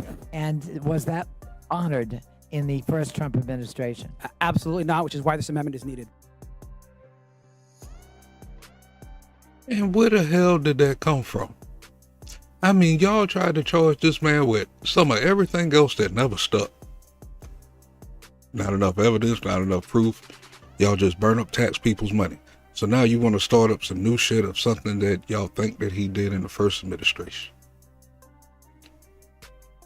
And then sit around in 4 years and complain to me he didn't do this and he didn't do that, because y'all keep fucking with this man with all this fucking little shit, so he can't do nothing for us for real. But we sit back and accept it. We're like, man, fuck Trump, man, fuck Trump. He the only one that saved your ass. I don't give a fuck if you don't know how he saved you. You should pay more attention. He saved you twice, matter of fact. But no need to go into that just yet. Wait till the evidence come out. I thank my friend. Thank you. All right, Chair, recognize Mr. McGuire. Thank you, Mr. Chairman. You know, I heard some accusations on the other side about President Trump being corrupt. And I would say that they tried to put him in jail. They tried to bankrupt him with lawfare. We all know the Russiagate and the perfect phone call. And then, of course, he took a bullet for this country. And of every president in my lifetime, in our lifetime, he left office with less money, not more money. And he did more in 4 years than any president in my lifetime. Every president in my lifetime talked about a peace treaty in the Middle East, and they got 0. And President Trump got 2. And we talk about the greatest economy when record unemployment, especially for minorities and black people and women, when you have low unemployment, record unemployment, you have less people living on the street and you have less people dying on the street. And we look at the foreign wars like Ukraine, Russia, you look at October 7th, Israel, we all know those things would not have happened if President Trump were in office. He is not a corrupt president. He loves our country. He loves the American people. He loves all people. And I'm excited that we are going to be able to work on oversight, hold government accountable, and help him put America first and not America last. I yield the remainder of my time. Gentlemen, yield back. Any further members seek recognition? Mr. Jack from Georgia. Mr. Chairman, I'll just add, President Trump was one of the last or most recent presidents and one of the shining examples of a president that did not take a salary. From the day he was sworn in through the day he left office, he donated a salary to... Oh, now that's a clip right there. All those motherfuckers who talking shit. Oh, man, he's rich, man. All he did was get rich, man, when he got up in there. The man never took a fucking salary when he became president. So he didn't even want the people's money to be the president. So don't let nobody else lie to you. Talking about some, yeah, he did. Because I don't heard that a million fucking times. A lot of incredible causes. So I would urge the gentleman to withdraw this amendment. I think it's an offense to the American people that gave President Trump and House Republicans a mandate, a clear mandate this past election. And again, if you want to talk about conflict of interest when the President of the United States does not accept a salary, I think that demonstrates the unique nature that he has and the connection that he has to the American people, wanting to serve them and show that he's not in this for the money. He lost money getting elected. He sacrificed so much. Yeah, Obama took the money and turned that money into a $26 million crib sitting over off a coast some damn way on the West Coast. And there's plenty more where that came from. There's no reason for this non-germane amendment. I yield back. Chair recognizes Ms. Stansbury. And I only think a salary for a president is like under $500,000, but I could be wrong. Thank you, Mr. Chairman. Well, notwithstanding these beautiful love letters and campaign ads to Donald Trump, this committee has examined a multitude of thousands of pages of evidence and receipts that show that Donald Trump did actually take foreign money through and launder through his hotels and properties. And I know we got some new members on the committee, but we're happy to provide that documentation to you as well. But with that, I'd like to yield the remainder of my time to Mr. Garcia. Thank you. I think it's comical to say that Donald Trump didn't take a salary when he and his family benefited in the billions of dollars from peddling influence to foreign governments. This has actually been documented. The receipts were presented through this committee from multiple countries, and the fact that your son-in-law... And when did all this happen? And how come y'all ain't bringing up Joe Biden or whoever that boy's name is? Damn, the little Biden, the crackhead. But you keep talking about stuff when we already knew this man had billions for decades. We got it on video way back in the days, 80s, 70s, contributing to the Black Panther Party and stuff. The elders vouch for it and shit. Even this man don't have money for a long ass fucking time. What are you talking about? Who was, by the way, advised to not serve as an envoy by the Secretary of State at the time of Donald Trump, could come in and make $2 billion months after leaving the White House by the Saudi government, of which, by the way, he has not returned any sort of investment to the country on, and him being the envoy to the Middle East while he was in the White House, is absolutely corrupt. And the president... If he did get the money back to the country, he would have gave it back to a Democrat. Now, would they have took any money and put any water in the reservoirs out there in California, or have water in the fire hydrants? Man, shut the fuck up, Mr. Garcia. Who voted you in? Salary is nothing compared to what he and his family have received in the billions of dollars through their foreign peddling and corruption in the White House. I'll yield back. I actually yield to Ms. Crockett. Thank you so much. Listen, if y'all really believe this, I will do this in a very diplomatic, bipartisan way. We are sitting in the proper committee that can do the investigation. If you feel as if there is nothing to see, then prove us wrong. Prove us wrong, because the last time that I checked, we were shut down as we were getting documents from his attorneys. So if you say that there's nothing there, then let's go ahead and have a hearing and an investigation and prove us. Shut up. You lying. And I just know you lying. You just lying. I hate to say it, we just know when our sisters are lying. No offense to the sisters out there, but we just know when you lying. And boy, you be lying. And you've been getting fried on damn news networks too, goddamn boy. Every time you get on. Owe it to the American people that we don't have to be concerned that this incoming president has been paid off by the likes of people that don't like the American citizens that live in this country. Because last time I checked, he was palling around with Putin and he's loving on Xi Jinping. I mean, like, I don't know what you have to hide then. So in oversight, let's go ahead, Chairman, can we go ahead and get a hearing set up and an investigation just to prove us wrong? Would the lady yield? Hold on, Mr. Chairman, because we lying, according to y'all. Another investigation? So prove us to be liars. I will sit here and I will be the first one to say, I apologize. So let's go ahead and do it. Will you do that, Mr. Chairman? Man, you haven't apologized for all the other damn lies and shit that you don't pushed out there that people grab and run with. Man, shut up. Let me ask, will the lady yield a question? I will absolutely yield the question. So you're suggesting that we investigate Donald Trump? Yes, because y'all saying that we lied about him. My question is, have there ever been any other investigations of Donald Trump? Have there been any? I mean... Yes, there have been. I mean, it just seems like he's the most investigated person in the world. And look, I love this newfound concern for ethics by my colleagues on the other side of the aisle. This is rich, to be honest with you, especially when you were talking about violation of the Foreign Agents Registration Act. I think Mr. Garcia, Mr. Frost one mentioned, and things like that. So, you know, I think there's a lot of interesting things coming that I haven't heard over the past 2 years. So, look. So, Mr. Chairman, is that a yes or no that y'all gonna prove us wrong?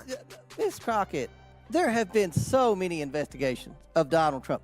You have weaponized, I would argue, and I think the American people would agree, that the judiciary has been weaponized, that the man has had so many But investigations. Mr. Chair, if you And were the one that's conducting it, we know that he trusts you. You're a wanting good to Republican. investigate him, and he hasn't even been sworn in yet. Okay, well, we can wait a few more days. That's only on Monday, and we can get started. I just want. So you want to waste more the taxpayers' money on another investigation that ain't going to stick. It ain't going to stick just because it's favoritism. There's no proof of this stuff. It's just like you just throwing stuff out there. Y'all would have been brought this up. When all the other stuff looked like it was failing, y'all should have been brought this up. Now it look like y'all really just fucking with the man now. This shit is ridiculous. I want y'all to prove us wrong because Well, I think believe the in American functioning people in are facts. concerned about their tax dollars being flushed down the commode. I think being they're spent- also concerned about foreign influence upon Foreign the highest. influence? Absolutely. Whoa. Why wouldn't they be? That is Like- that is something that would fall under our purview in this committee. And Mr. Chairman, with all due respect, ma'am, you weren't concerned. Foreign influence. Ain't you the motherfuckers who got the goddamn border wide the fuck open? See how full of shit these motherfuckers are? I'm trying to take it easy on the sis, but goddamn, I just don't like you. About $27 million of foreign influence that was laundered. Now, Ms. Stansberry, laundered, we can debate on the term of laundering. I don't think you Would you like understand to? what laundering means. You yield? We can, But we can no, discuss. Well, it's because only this is 15 Miss seconds. Crockett's time, and it's about to I will go expire. ahead and yield to Ms. Stansbury then. She's got 10 seconds. All right. Well, Mr. Chairman, this is a bit absurd, but you know, it's very clear this committee did investigate. Donald Trump did launder his Time's money expired. through Any his further member seek hotels, recognition? and we will provide. the Mr. Chair. report. Man, even he's tired of hearing the bullshit. I think America's tired of hearing the bullshit. And the thing is, the goal that y'all reaching for, there's no future, not even for your grandkids or great grandkids. It's like, I don't understand why the fuck they selling themselves out like that. If it's that fucking bad here, you don't want to be part of this administration in this country. Haul ass. Kick rocks. Go follow Billy and jump off the bridge. I'm just saying, shit. report which you suppressed. Thank you. Mr. Gill. Chair recognize Mr. Gill from Texas. Thank you. I find it rich that the other side of the aisle is suddenly concerned about corruption and ethics. Whenever President Biden just gave his son a 10-year blanket pardon for foreign influence peddling and whatever else he was doing while high on whatever drugs with whatever prostitutes. I also find it rich that all of a sudden the other side has some problem That was cold, with but it was facts. successful businessmen being involved in politics whenever you guys are the party of George Soros, of Bill and Melinda Gates, of Sheryl Sandberg, of Mackenzie Bezos, of Taylor Swift, of so many other I like this guy. I called that stuff out an hour ago. They full of shit. billionaires across the country, as well as every woke, weird pervert in Hollywood. I find this incredibly disingenuous. I think the reality is that the Republican Party under President Trump has a very clear mandate from voters, and you guys don't like it because voters rejected everything you stand for and every policy that you've shoved down the American people's throats over the past 4 years, whether it's open borders, a failing economy, raging inflation, this weird woke stuff that you guys have been shoving down our children's throats. And the voters rejected you and they welcomed our party. So with that, I yield my time, but I find this conversation incredibly rich from the other side. Gentleman yields back. Any further discussion? Man, on this? he said it best. Seeing none, the question is on the amendment offered by Mr. Garcia. All those in favor signify by saying aye. All those opposed by saying no. No. In the opinion of the chair, the noes have it, and the amendment is not. You seek a recorded vote? Yeah, please, sir. All right. Mr. Garcia requests a recorded vote. As previously announced, further proceedings on the question will be postponed. Is this 5? Any further members seek recognition? Mr. Chair, Chair, recognize Ms. Crockett. I have an amendment at the desk. So there's 5. Will the clerk? Everyone has the amendment. Everyone has the Crockett amendment on the desk. Will the clerk please report the amendment? An amendment to the rules of the Committee on Oversight and Government Reform for the 119th Congress is offered by Ms. Crockett of Texas. Without objection, the amendment is considered as read. I reserve a point of order. The gentlewoman is recognized for 5 minutes to explain her amendment. Thank you, Mr. Chair. During the 118th Congress, Oversight Republicans disbanded one of the most important subcommittees in Congress, the Subcommittee on Civil Rights and Civil Liberties.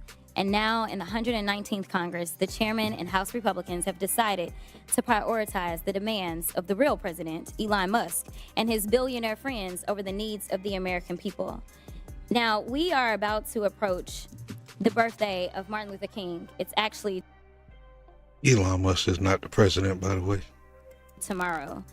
And on January 20th will be the inauguration of Donald Trump, but it will also be the observation of MLK Day.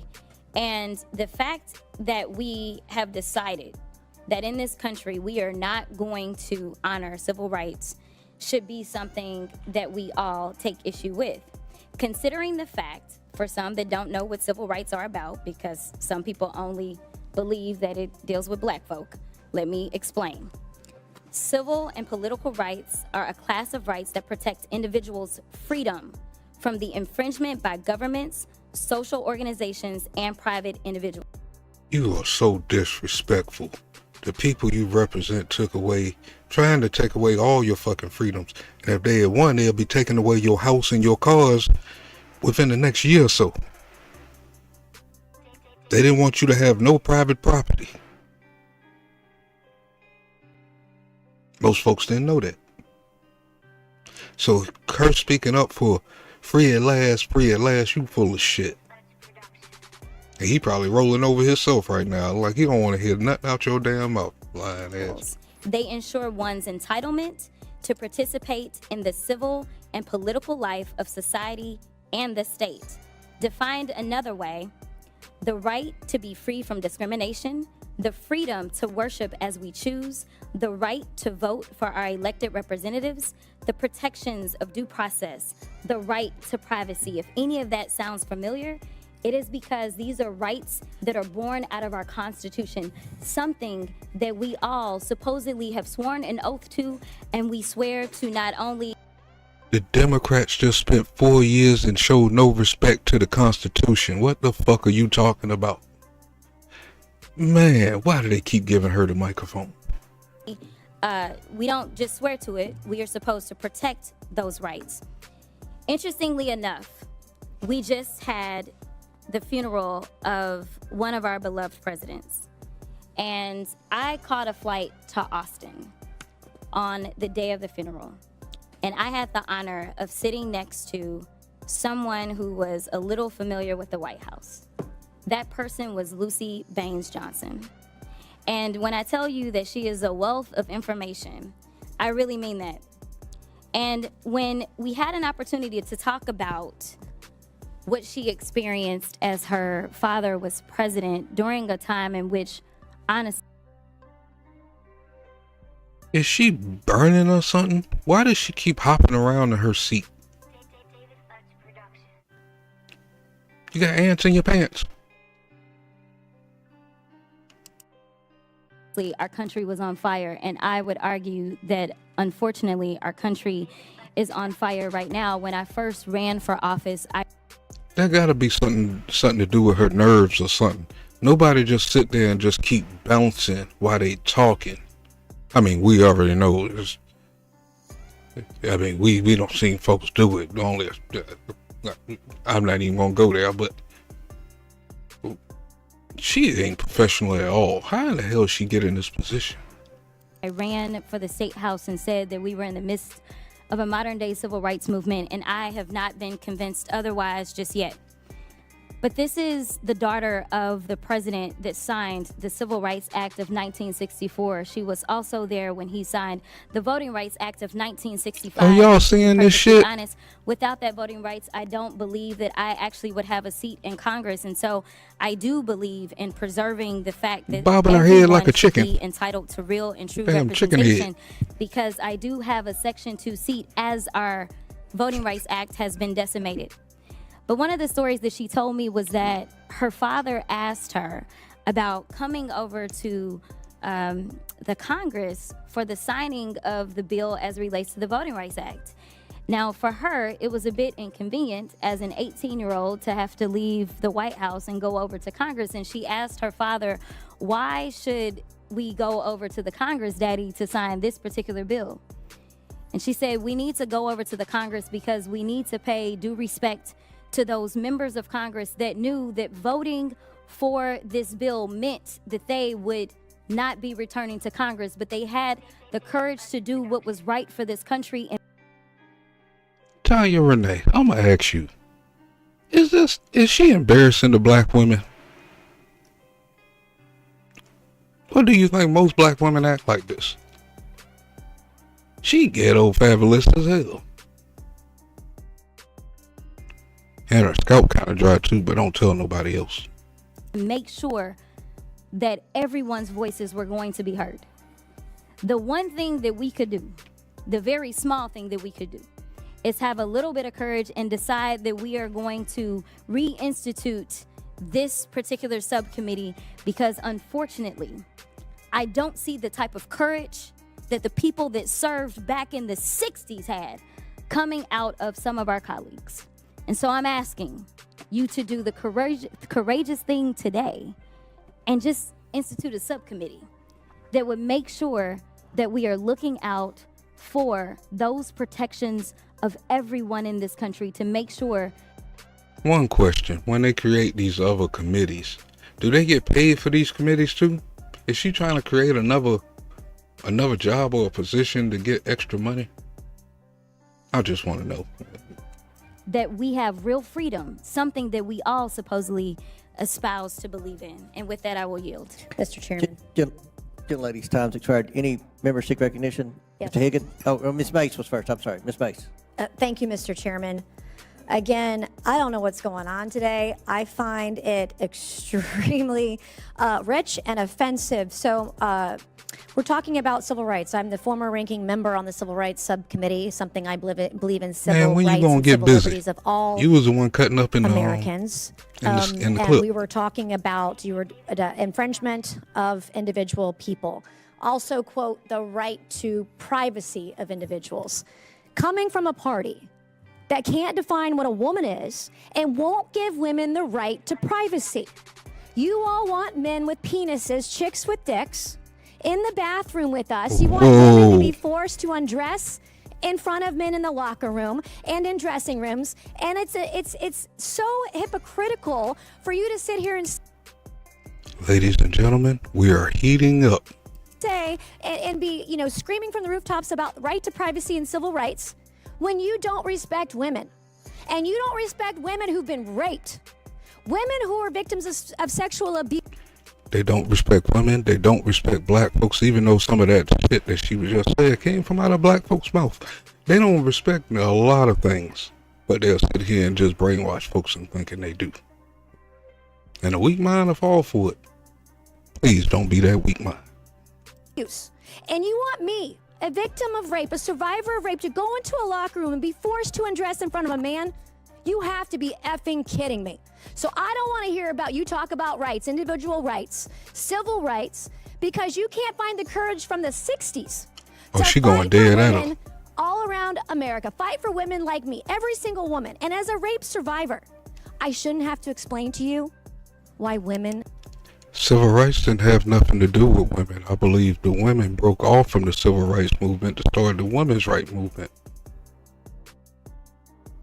Did I say that right? They broke off from the civil rights movement to start the women's rights movement. So why did she bring up the civil rights movement? Have rights. And why women, when we're in the bathroom, when we're in the locker room, when we're in a dressing room, why I don't feel safe when there is a man nearby. And the fact that she's we're not going hopping here around in her and we're seat. going to say all these things is the ripeness of hypocrisy on the Hill. People need to tell the truth. And if we're going to talk about the rights of individuals, we have to talk about it. Everybody has rights, including women. And at some point, men are infringing on the rights of women. We just had it today. We just had a vote about protecting women and girls in sports. And I believe it wasn't one, it was two people from the Democrat Party who voted to protect women's rights in sports today. Two. So this is, Mr. Chairman, this is a deeply offensive conversation to me today. We want to talk about real freedom. Women have freedom in this country. Women have the freedom to go to a private women's only space and not see a man in it. Women have the right to change and not be feared that some. Better not ever catch a man coming out of the women's bathroom. And my daughter or my girl or any female connected to me, he got daggone no, he getting his ass whooped. Beat the wig off that fool. Somebody with their sexual perversion, someone who's confused about their gender, we have the right to feel safe in these spaces. We have the right to know that we're not going to have trans people filming us in the bathroom. How many of these trannies are taking selfies? These men are taking selfies in women's spaces, in the bathroom. It's gross. It's disgusting. So if we're going to talk about civil rights, let's talk about the rights of women in this country and how you are stripping them away every single day. And you're doing it in your legislation, you're doing it in your messaging, you're doing it on X. You're making women feel unsafe in this country.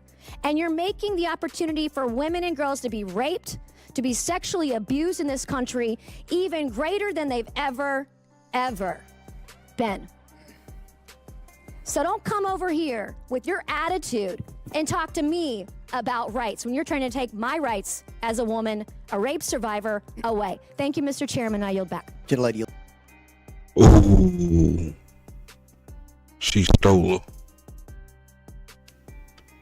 But she's absolutely right, though. That's why I said the homegirl be lying so much, but the way she talk, man, she sounds believable. But if you don't sit there and listen close, they'll get you every time. It's like she'd rather give her rights away she'll give her own rights away to a half man or half woman. Just because I can't say she hates Trump that much because they was doing this before Trump got it. Well, no, they wasn't. They started all this shit when he got in. Back. Any member seek recognition? Ms. Stansbury. Thank you, Mr. Chairman. I appreciate the gentlelady across the aisle demonstrating why we need civil rights. We need civil rights to protect all people, especially trans Americans who are under attack right now. I would like to yield the rest of my time to the gentlelady who is carrying the amendment. I don't even know how we got there because What is a trans American? Is that just some new shit that y'all just come up with and y'all just say it normal and shit like that? Shit is just.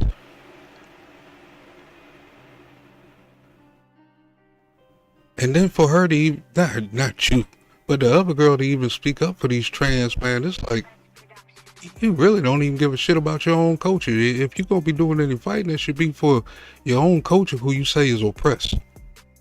Isn't that what she feed the people? We are oppressed. They won't let us do this and that. But you sitting here, never mind. I tried to make it clear how many civil rights, it doesn't just boil down to one conversation, but I can see that somebody's campaign coffers really are struggling right now. So she gonna keep saying trans, so that people will feel threatened. And child, listen, I want y'all to tell me whether or Do not not call me a child. I am no child. child. Here we go. I'm a grown which woman. of those I'm 47 years emails old. I have broken actually more have glass ceilings than you Chairman, ever Order, I'm please. reclaiming my Let's go. time. You will not do that. Order. I am not a child. We got our first fight of the year. I am reclaiming my time. If you want to take it outside, Mr. Chairman, the committee is not. Did she say you want to take it? Oh, whoa. I wish we had what's called on this player. Somebody's campaign coffers really are struggling right now. So she gonna keep saying trans, so that people will feel threatened. And child, listen, I want y'all to am tell no me child. whether or Do not not call me a child. That's what did it right there. to find out. That's what started it right there. Her being ghetto as hell, calling a grown woman a fucking child. And for what I've seen in the highlights, she about to get in your ass. She called you outside, yo. You all bad and stuff. You hopping around in the seat and shit. God daggone, boy, you the shit. God daggone, go outside. I'm just saying. By the time we taxpayers get the money, they money spent well. Goddamn it, go outside so she can whoop your ass. I'm a grown Which woman. of those I'm 47 years emails old. I have broken actually more have glass ceilings than you Chairman, ever Order, I'm please. reclaiming my Let's go. time. You will not do that. I Order. am not a child. I am am not a reclaiming child. my time. If you want to take it outside, Mr. Chairman, the committee is not Okay, in order. all right. Order. Oh, Order, if I was Miss Crockett, Chair I wouldn't go recognizes Ms. outside. Crockett. No, point of order, Mr. Chairman. State your point. Is it allowed in the rules for a member to incite violence against another member? I mean, she said she wants to take it outside with. Hey, I have the Hey, First look at Amendment this right stuff. to And so I'd like those Amendment words to be This taken dude- down. Child. I I'm am not gonna moving be to have called a those child words by taken any down. of I you. believe it's against the rules. First of all, those were two women talking. Let the women handle their own situation. Shut the fuck up. And get a better haircut. Outside doesn't violence incite against violence. another You have a member of conversation that isn't. The committee will interrupting the suspend. committee. The member will state the words he wishes taken down. Where she said that we can take it outside, which is direct violation against the rules, inciting violence. She called that against girl another a child, so she's a child. Let's take it outside. Let's go to the playground. How does that incite violence? Mr. Chairman, there are, if I might point out, Mr. Chairman, there are decorum rules in the House of Representatives. And the two parliamentarians are discussing this right now. We'll suspend for a second.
They actually played the vote on this one. I walked away for now 2 seconds.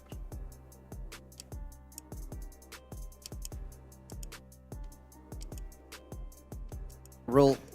Point of inquiry. And remember, this is a slippery slope you're going down because we have. Oh, you're going disagreements down in the this committee, slippery as you slope. know. So just to be clear, in this committee, we can ask, we can threaten violence on someone as long as no, at the that's end. not- Excuse me. I did not as at threaten the end- violence. Excuse me, I threatened no excuse me. violence. There was I no threatened no violence. violence. There was no violence. As long no as violence. at the Don't end. create a I false threatened flag. no question. violence. That No, was I- over none. another You're person. making shit up as It's you good go to know. along. You Good might to want know. to figure this one out.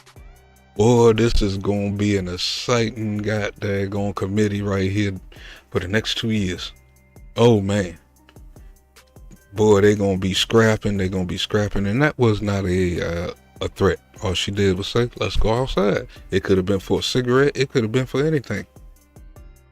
But truthfully, with all that mouth Miss Crockett got on national television, I mean, making the black culture look bad every time she open her fucking mouth on national television. Damn, you need to go outside and represent. If you damn know all that, man, you were just bouncing around in your seat earlier. You full of energy. Why didn't you go outside? You know how we do, goddammit. That was a challenge. Go outside, nigga. Order. There was no Mr. I thought Chairman. you were cursing today. No violence. Mr. Chairman. No violence. I'm going to appeal the ruling of the chair. Mr. Chairman, I'm gonna Mr. Chairman, I have appeal the ruling a of the point chair. of inquiry, State and I your apologize question. because I had a meeting and came right down. Is it true that Ms. Mace was belittled by being called a child? Is that against our rules? Yes, would that have was to look totally up, disrespect. the rules. I And don't- it was a direct shot to that woman. She called her a child. Yes, she did. She need to stand on that shit. She called her a child. She could turn around and apologize. That's just the way she talked. That would be more understandable. You know what I'm saying? But you're in a professional place where they told us that we couldn't do this and we couldn't do that. We had to be all professional. To see somebody like this up there acting the way she acted year after year, it's like, who keep voting this woman in? What person with common sense? She ain't getting nothing done. All she doing is running her mouth. And making things look bad. Making us look bad. But she ain't making me look bad because she don't represent me. So Know that it's I'd like to specifically in appeal the the rules. We ruling. asked for Well, proper decorum. can we strike asked it then? everybody I'd like to have it belong. stricken. and she's a representative of Texas. I'm not sure what area of Texas. I think it's more north. I'm not sure what part of Texas, but she is representing Texas. She worse than that other woman. Well, she represents California, but she's from Texas. Both of them, mother and daughter. Okay. Now, I'd there's have Ms. there's Crockett's word stricken then. there's a motion. You Yeah, have a motion, Mr. Frost? I move to appeal the ruling of the chair. There's a motion to appeal the ruling of the chair. Chair recognizes Mr. Gosar. And then there's also a motion to strike words, Mr. Chairman. I move to table, Mr. Chairman. There's a motion. Motion to take down words, sorry. There's a motion to table. The motion is not debatable okay, the motion is not debatable. All those in favor of what's the table? Okay. We're going to vote on the motion to table by Mr. Gosar to table Mr. Frost's appeal. So the motion is not debatable. As all in favor of Mr. Gosar's motion to table Mr. Frost's amendment or motion signify by saying aye. Aye. Aye. All those opposed say no. No. In the opinion of the chair, the Mr. ayes Chair, I have ask for a it. recorded vote. The motion is agreed to. A recorded vote is ordered. The clerk will call the roll. We have to do that right now. Clerk will call the roll. Mr. Jordan. Mr. Turner. Mr. Gosar. Mr. Gosar votes yes.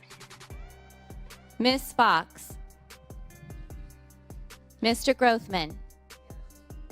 Mr. Grothman votes yes. Mr. Cloud. Mr. Palmer. Mr. Palmer votes aye. Mr. Higgins. Mr. Higgins votes aye. Mr. Sessions. Mr. Sessions votes aye. Mr. Biggs. Miss Mace. Miss Mace votes aye. Mr. Fallon. I don't want to see all Mr. this Fallon shit. Ansbury votes no.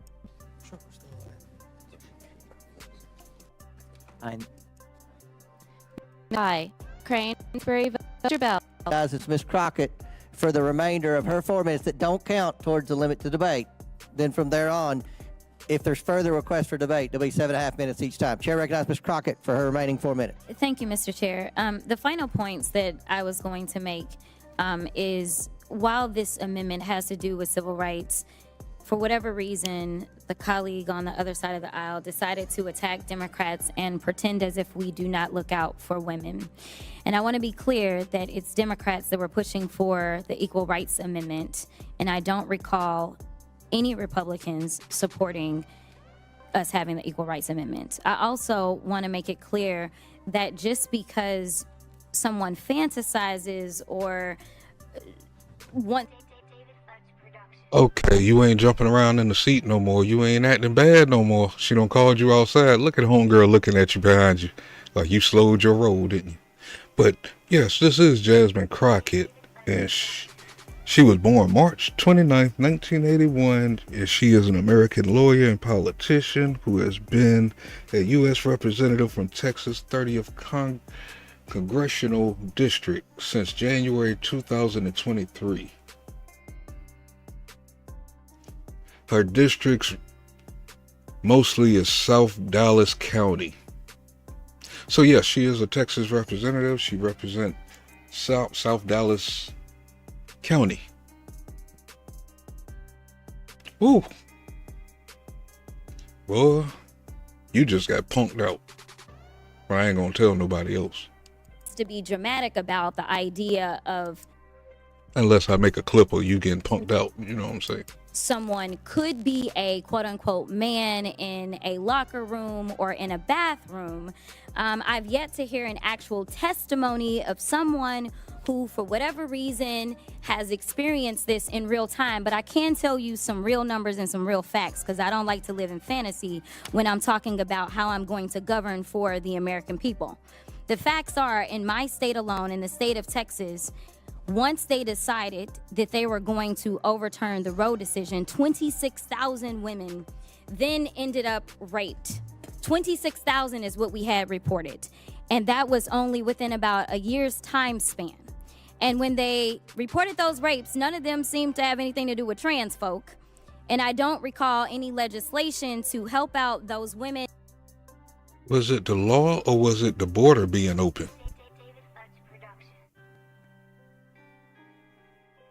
There goes some more trickery. If you don't know what's going on, it's easy to get tricked up.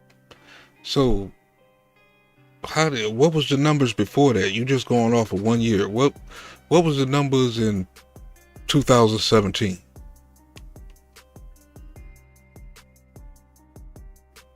Not saying that this stuff ain't possible, but coming out your mouth, I don't believe a damn thing you ever say. She do got a pretty small forehead. That's the first time I will admit that on somebody. Usually I joke big foreheads, but you got a pretty small forehead. In Texas and beyond that are actually dying. We're not projecting may die, but are actually dying or have died in southern states that have decided that they wanted to go after our reproductive freedom. So as a woman in this country, as a Texan, and as a black woman who, when we look at the numbers, and I believe in data and science, and I know that that escapes a lot of people in this chamber, but the numbers are clear that specifically black women have always struggled when it came down to the maternal mortality rates in general. The fact that somebody who looks like me, no matter how much money they have, because I can remind you of a very wealthy tennis star that almost... She's warming up. She's starting to get the ants in the pants again, boy. She can't sit still. Lost her life while trying to give birth. Some things I honestly just don't think should be partisan, and frankly, I do believe in privacy, because honestly, I don't want none of y'all making decisions if I ever end up pregnant and have to decide what it takes for me to save my life. I mean, whoever gets you pregnant, right? I mean, I don't think nobody can put up with you that long. Hopefully you don't show them that side of you before they really get to know you. Ain't no way in the world nobody want to put up with that. And I give the same opportunity for other women in this country to make decisions as they see fit. So while we look at how we protect women completely differently, I can tell you that at least in the 766,000... She act like a little 19-year-old teeny bopper. Damn, the way she talk and be moving and shit. She was born in when did that shit say? 1981. Oh, so you close to 40. Oh, you should be over 40. And you still got the little teeny weeny, the teeny top bop? That's some crazy shit. 1,000 women, or 766,000 constituents that I represent, I have had them come to me concerned about whether or not they could survive childbirth. But I have not had a single person in my district tell me that they were concerned that they may be raped by a trans person.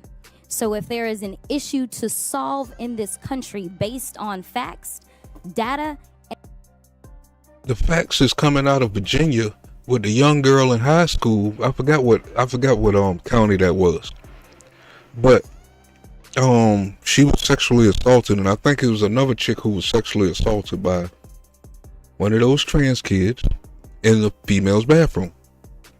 Matter of fact, y'all might remember that if y'all remember the father who got in a fight at the city council meeting or the school board meeting. That was the father of the daughter who got sexually essayed in school. She full of shit. I can't stand her ass. Stop laughing at me, damn it. And statistics, I think that we need to look at the type of health care that we are going to advance for women in this country. And with that, I will yield. All right, gentlelady yields back. We're going to now go into the 15-minute cap. Chair recognizes Mr. Higgins from Louisiana for 3.5 minutes. Thank you, Mr. Chairman. I appreciate the 3.5 minutes, especially given the fact it takes me about 30 minutes to deliver a 5-minute speech. I'm sure the other side's quite delighted that we're limited in time. So to my brothers and sisters on both sides of the aisle, I'm going to have the gavel of the Federal Law Enforcement Subcommittee, and I would encourage you to participate, because it's a subcommittee that's going to respond to the needs of our time. And respectful of the good lady's comments regarding civil rights, liberties, and freedoms, this is a page that we happen to agree upon, ma'am. We have sworn a mutual oath. I swore oath as a police officer long ago, as an Army veteran, long before that as a military police officer. And that oath does not expire. We have an obligation to address the weaponization of our government against the American people that we have indeed witnessed. And in nowhere is it more frightening than when the weaponization of government is actually our federal law enforcement. So since November the 5th, Mr. Chairman, your rank and file federal law enforcement professionals have been celebrating, because they know that their beloved agency or department has been corrupted from within at the highest levels by oppressors of individual rights, liberties, and freedoms. Your rank and file guys, they want to enforce the law, uphold the Constitution, defend individual rights, liberties, and freedoms. Meanwhile, the elitist executives, the oppressors who have rooted their agenda deep within the highest levels of federal law enforcement, they're packing their desks right now. But those men and women will appear before my subcommittee, Mr. Chairman. We will have our time with those men. And we're not just pulling the curtain back, we're ripping it from the rod. We're going to reveal the oppressive nature of federal law enforcement at its highest levels that we have experienced. And I will yield the balance of my time to the chairman. I believe the ranking member would like some time. Gentleman will yield back. Chair now recognizes ranking member for however much time he wants. So you've got 7.5 minutes on your side. I thank the chair. Well, this is a circuitous route to an amendment that would, I would remind my colleagues, reestablish the subcommittee on civil rights and civil liberties. Why would we do that? Because almost nothing matches the importance of guaranteeing civil rights and civil liberties as a member of Congress than ensuring the expansion of and protection of fundamental rights, including voting rights. We have seen suppressive activity all over America, whether it comes to women's reproductive rights or the fundamental right to cast a ballot and have it counted. Ballot boxes have been suppressed. Voting times have been restricted. This is America. And if this committee can contribute anything to America, it is the preservation of the sacred right of franchise, guaranteed in the 14th Amendment. It took 100 years from the Civil War to the Civil Rights Movement and the adoption of the Civil Rights Act and the Voting Rights Act in 1964 and 1965, respectively. And by the way, a higher percentage of Republicans voted for each than Democrats at that time. We had bipartisan consensus. We understood that we had been bankrupt in meeting that moral obligation, and it was time to correct the record back in 1964 and 65. Having this subcommittee anchors us in that fundamental commitment that ought to transcend our politics. I support the amendment to reestablish the subcommittee as something very fundamental to the function, role, and dedication of this committee, the Government Operations and Accountability Committee, and I support the adoption of the amendment. I reserve the balance of our time. You all have 5 minutes and 20 seconds left. We have 3.5. I'm going to recognize the gentlelady from Georgia, Ms. Green. Thank you, Mr. Chairman. When we talk about civil rights, we should talk about the rights of over 63 million unborn people that were slaughtered in the womb by what Democrats call reproductive rights. Your reproductive rights are murder. And when you want to talk about which form of murder do you want to use against an unborn innocent person who should have the right to life, we should go into all of those nasty, disgusting methods. Whether these innocent people are ripped limb from limb, and they're washed in saline and murdered in the womb, or are their heads crushed before they are pulled out of their mother's cervix and womb. Let's talk about those rights. And let's talk about rape. Yeah, let's talk about it. A former student convicted of sexually assaulting 2 girls released by Loudoun County judge. You know, you were talking about stats and data. There is information, if you just take a minute to go look it up on your cell phone that you're looking at right now, you can look up a biological male student that was mentally ill and dressed up like a girl and went in the girls' high school bathroom and sexually assaulted 2 young women in their school. Yeah, it happens all the time. And when you talk about civil rights, let's talk. Whoa, see, I only brought up one, but I told you it was others. So you mean one dude walked into a woman's bathroom and assaulted 2? But she said women shouldn't be worried about that? See, I told you. Miss, whatever her damn name is, Crockett, like whatever, god daggone, she lying. About women's rights in sports. A male swimmer competed on the men's team for 3 years before winning the women's NCAA Division I championship in the 500-yard freestyle event. This same man was nominated NCAA Woman of the Year. That is a big violation. Gabe, this is just their first meeting together. Man, it's gonna be an interesting 2 years. Violation of women's rights. After playing on a college men's team 30 years prior, a 52-year-old 6'6" man joined a women's junior college basketball team and destroyed them on the court. Oh, wow. I thought you cared about rights, civil rights, women's rights.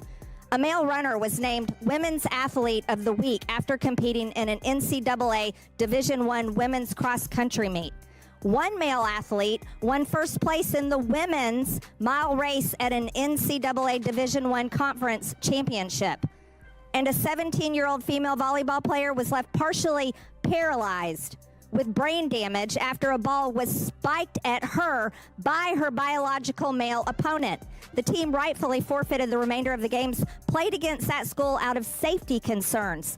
Why don't you care about these women's rights? If you want to preach about civil rights, civil liberties, and protecting people's rights, you should be standing up and protecting women and girls' rights in sports. And keep your biological men who are mentally insane and have sexually perversive ideas, thoughts, and fantasies out of our bathrooms, out of our sports, out of our women's spaces. And if you want to continue to be the party that stands up for that absolute insane bullshit, we'll keep beating you election after election after election. You want to know why? Because y'all are for they, them, and we're for the American people. And we actually do stand up for people's rights. We stand up for the unborn. We stand up for women and children, and we will protect them from the deranged lunatics that you all call women. Mr. Chairman, I yield back. Whoa. Gentlelady yields back. That's going to wrap up our time. You all have, what did I say? Damn, she ended the show with that one. Does anyone seek recognition, or are we going to go straight to votes? I don't want to see no more damn votes. The motion now is on the Crockett Amendment. All those in favor of Ms. Crockett's amendment signify by saying aye. Aye. All those opposed signify by saying no. No. In the opinion of the chair, the noes have it. The amendment is not agreed to. Mr. Chair, Ms. Crockett. I'd ask for a recorded vote. Recorded vote is ordered as previously announced. Further proceedings on the question will be postponed. So, Nobody want to see the recorded. Right about here, I think.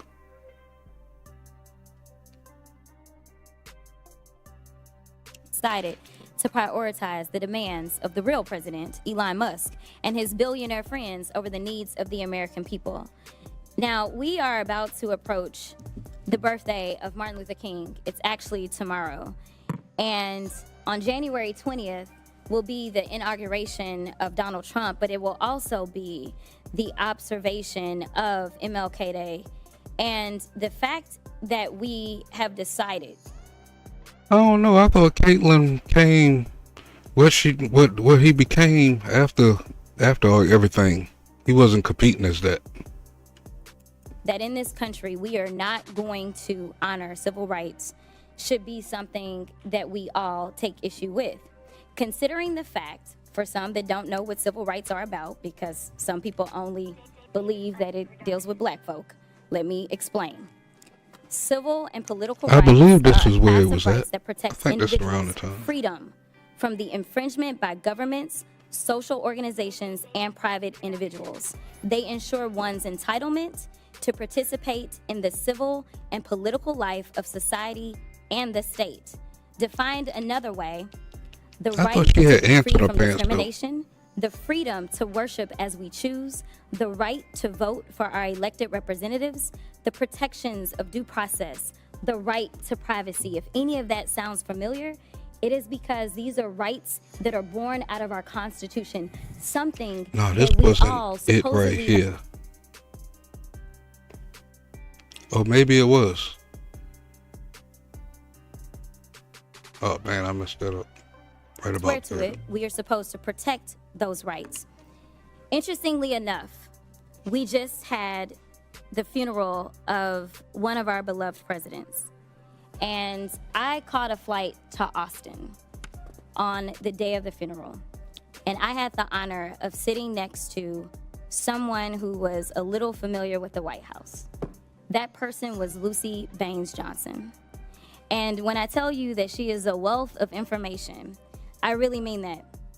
And when we had an opportunity to talk about what she experienced as her father was president during a time in which, honestly, our country was on fire, and I would argue that, unfortunately, our country Oh, no, is it's on right fire here. right She now. got the When I ants in her first pants. ran Here for they come. office, I ran for the state house and said that we were in the midst of a modern-day civil rights movement, and I have not been convinced otherwise just yet. But this is the daughter of... Hey Gabe, check out how she's moving, man. Is that a nerve condition or something, man? It's like she got the fastest hiccups I have ever seen. of the president that signed the Civil Rights Act of 1964. She was also there when he signed the Voting Rights Act of 1965. And to be perfectly honest, without that voting rights, I don't believe that I actually would have a seat in Congress. And so I do believe in preserving the fact that everyone should be entitled to real and There true go the chicken head. representation. There go the chicken head Because I movement. do Yeah, it's have coming. a Section 2 seat as our Voting Rights Act has been decimated. But one of the stories that she told me was that her father asked her about coming over to the Congress for the signing of the bill as relates to the Voting Rights Act. Now, for her, it was a bit inconvenient as an 18-year-old to have to leave That the don't White matter. House She's and a go over to Democrat. Congress, and she asked her father, why should we go over to the Congress, Daddy, to sign this particular bill? And she said, we need to go over to the Congress because we need to pay due respect to those members of Congress that knew that voting for this bill meant that they would not be returning to Congress, but they had the courage to do what was right for this country and make sure that everyone's voices were going to be heard.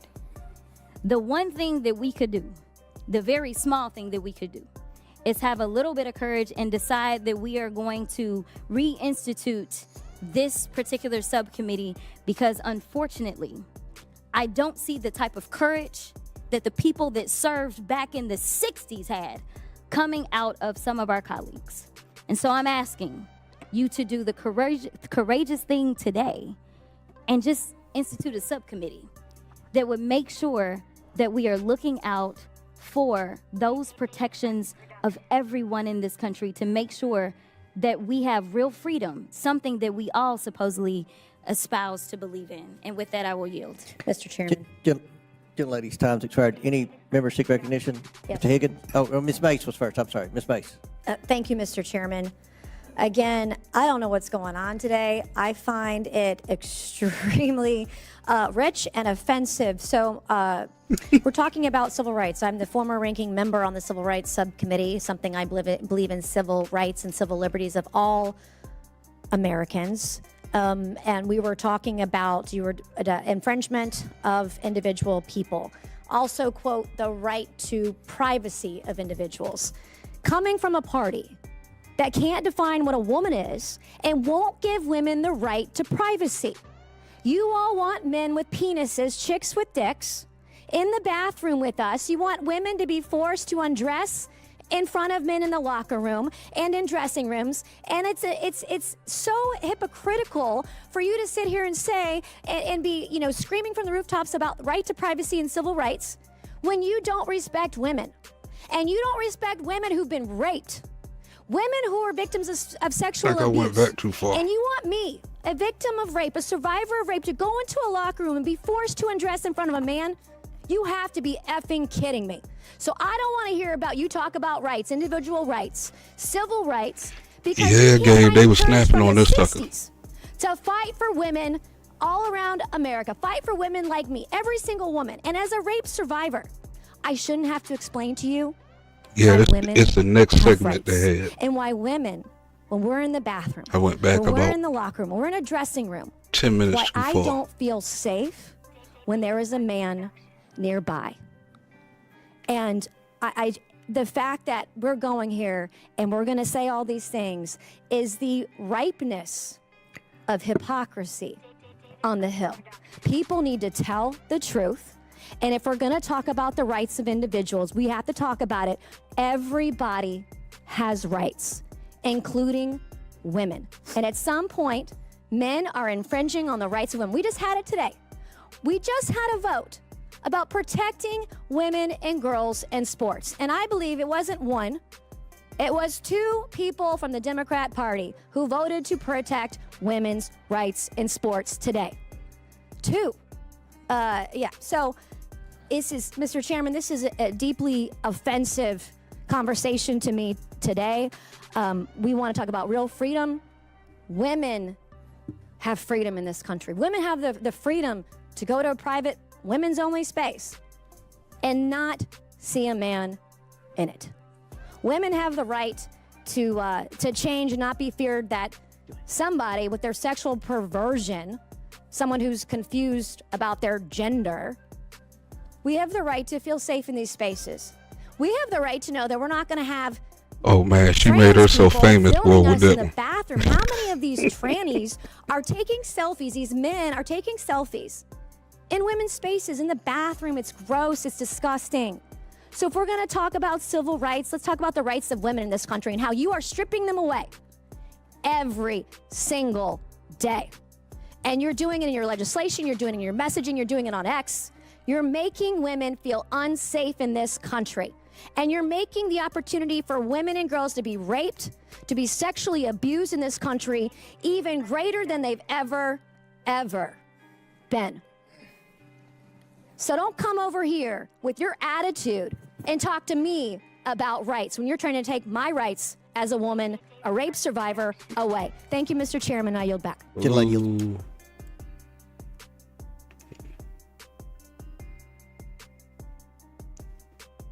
Was it after this vote?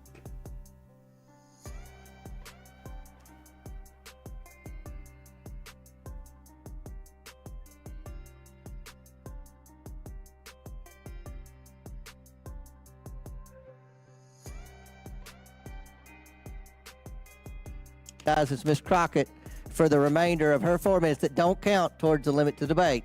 Then from there on, if there's further requests for debate, there'll be 7.5 minutes each time. Chair recognizes Ms. Crockett for her remaining 4 minutes. Thank you, Mr. Chair. The final points that I was going to make is while this amendment has to do with civil rights, Oh no, I missed for whatever it. reason, This is not it. the colleague on the other side of the aisle decided Cause to she- attack cause she kinda Democrats calm and now. pretend as if I we missed do it. not look out. I don't remember how far back it was. I should have looked at the time more. That was her just finished These talking. people filming us in the bathroom. How many of these? I don't know. But Gabe, you did see it though, right? And remember, this is fair. Okay, here we go, because that was the simp right there. Mace was belittled by being called a child. Is that against our rules? Did you see the simp come in to save her afterwards, rules. man? I don't know that it's I'd like to specifically feel in the the rules. We rule. asked for Well, proper can we decorum. strike asked it then? everybody to I'd like to go have along. it stricken. Okay. Now, there's I've a, got This was right here. So let me go back. Right about.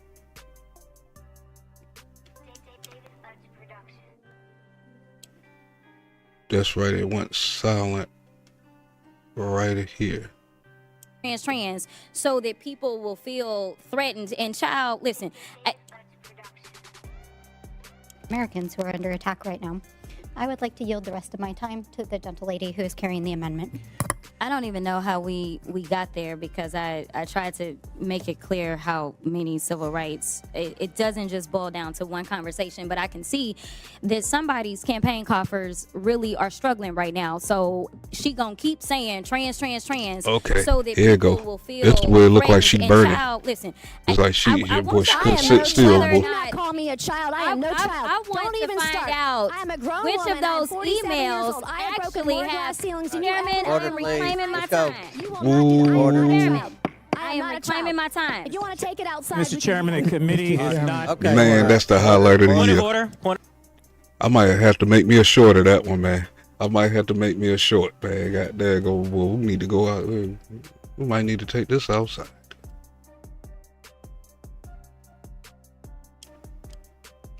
Oh, fuck it. I'm tired of messing with this thing. Alrighty, ladies and gentlemen, that is the end of the show. I'm going to try to clip that part out and put it up. I want to thank everybody for joining me this afternoon. That was the first, I forgot what committee that was. I got so many lined up. It was one of the hearing meetings from one of these committees and stuff. Either way, it was the first one of the year. Everybody was just getting voted in. As you see, everybody's gelling together all happily. It's going to be a long 2 years. But with that being said, I'm pretty sure that this won't be my last one for this afternoon. Now that I got everything working right. Hey, Gabe, that was the firewall last night. They kept doing that. If you get that problem, it's the firewall defense. You got to go in and allow. What you call it? But haven't had no problems. Last night we couldn't get a 30-minute show in. Right now I'm on my way to 3 hours. So I fixed the issue. So with that being said, I hope everybody have a great evening, and I will see you on the block. If not, I hope you have a good night. Make sure you smash that like button, share the live. If you want to donate to the channel, $ Real Mad TV, and the channel will appreciate your donation. With that being said, let's go out with a little bit of my homie David Flutch here. There you go. Need to get these sizzle back up in here too. There you go. Peace.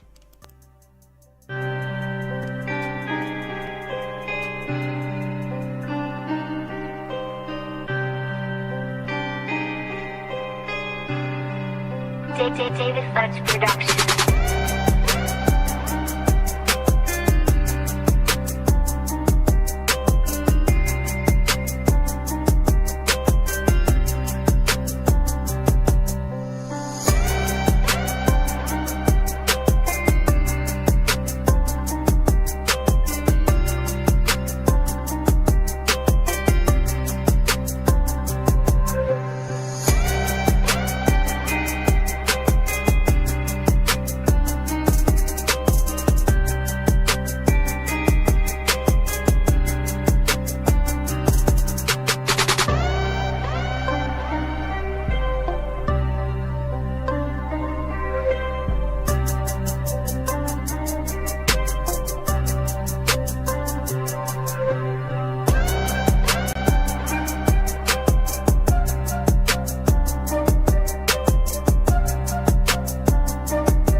Futz Production.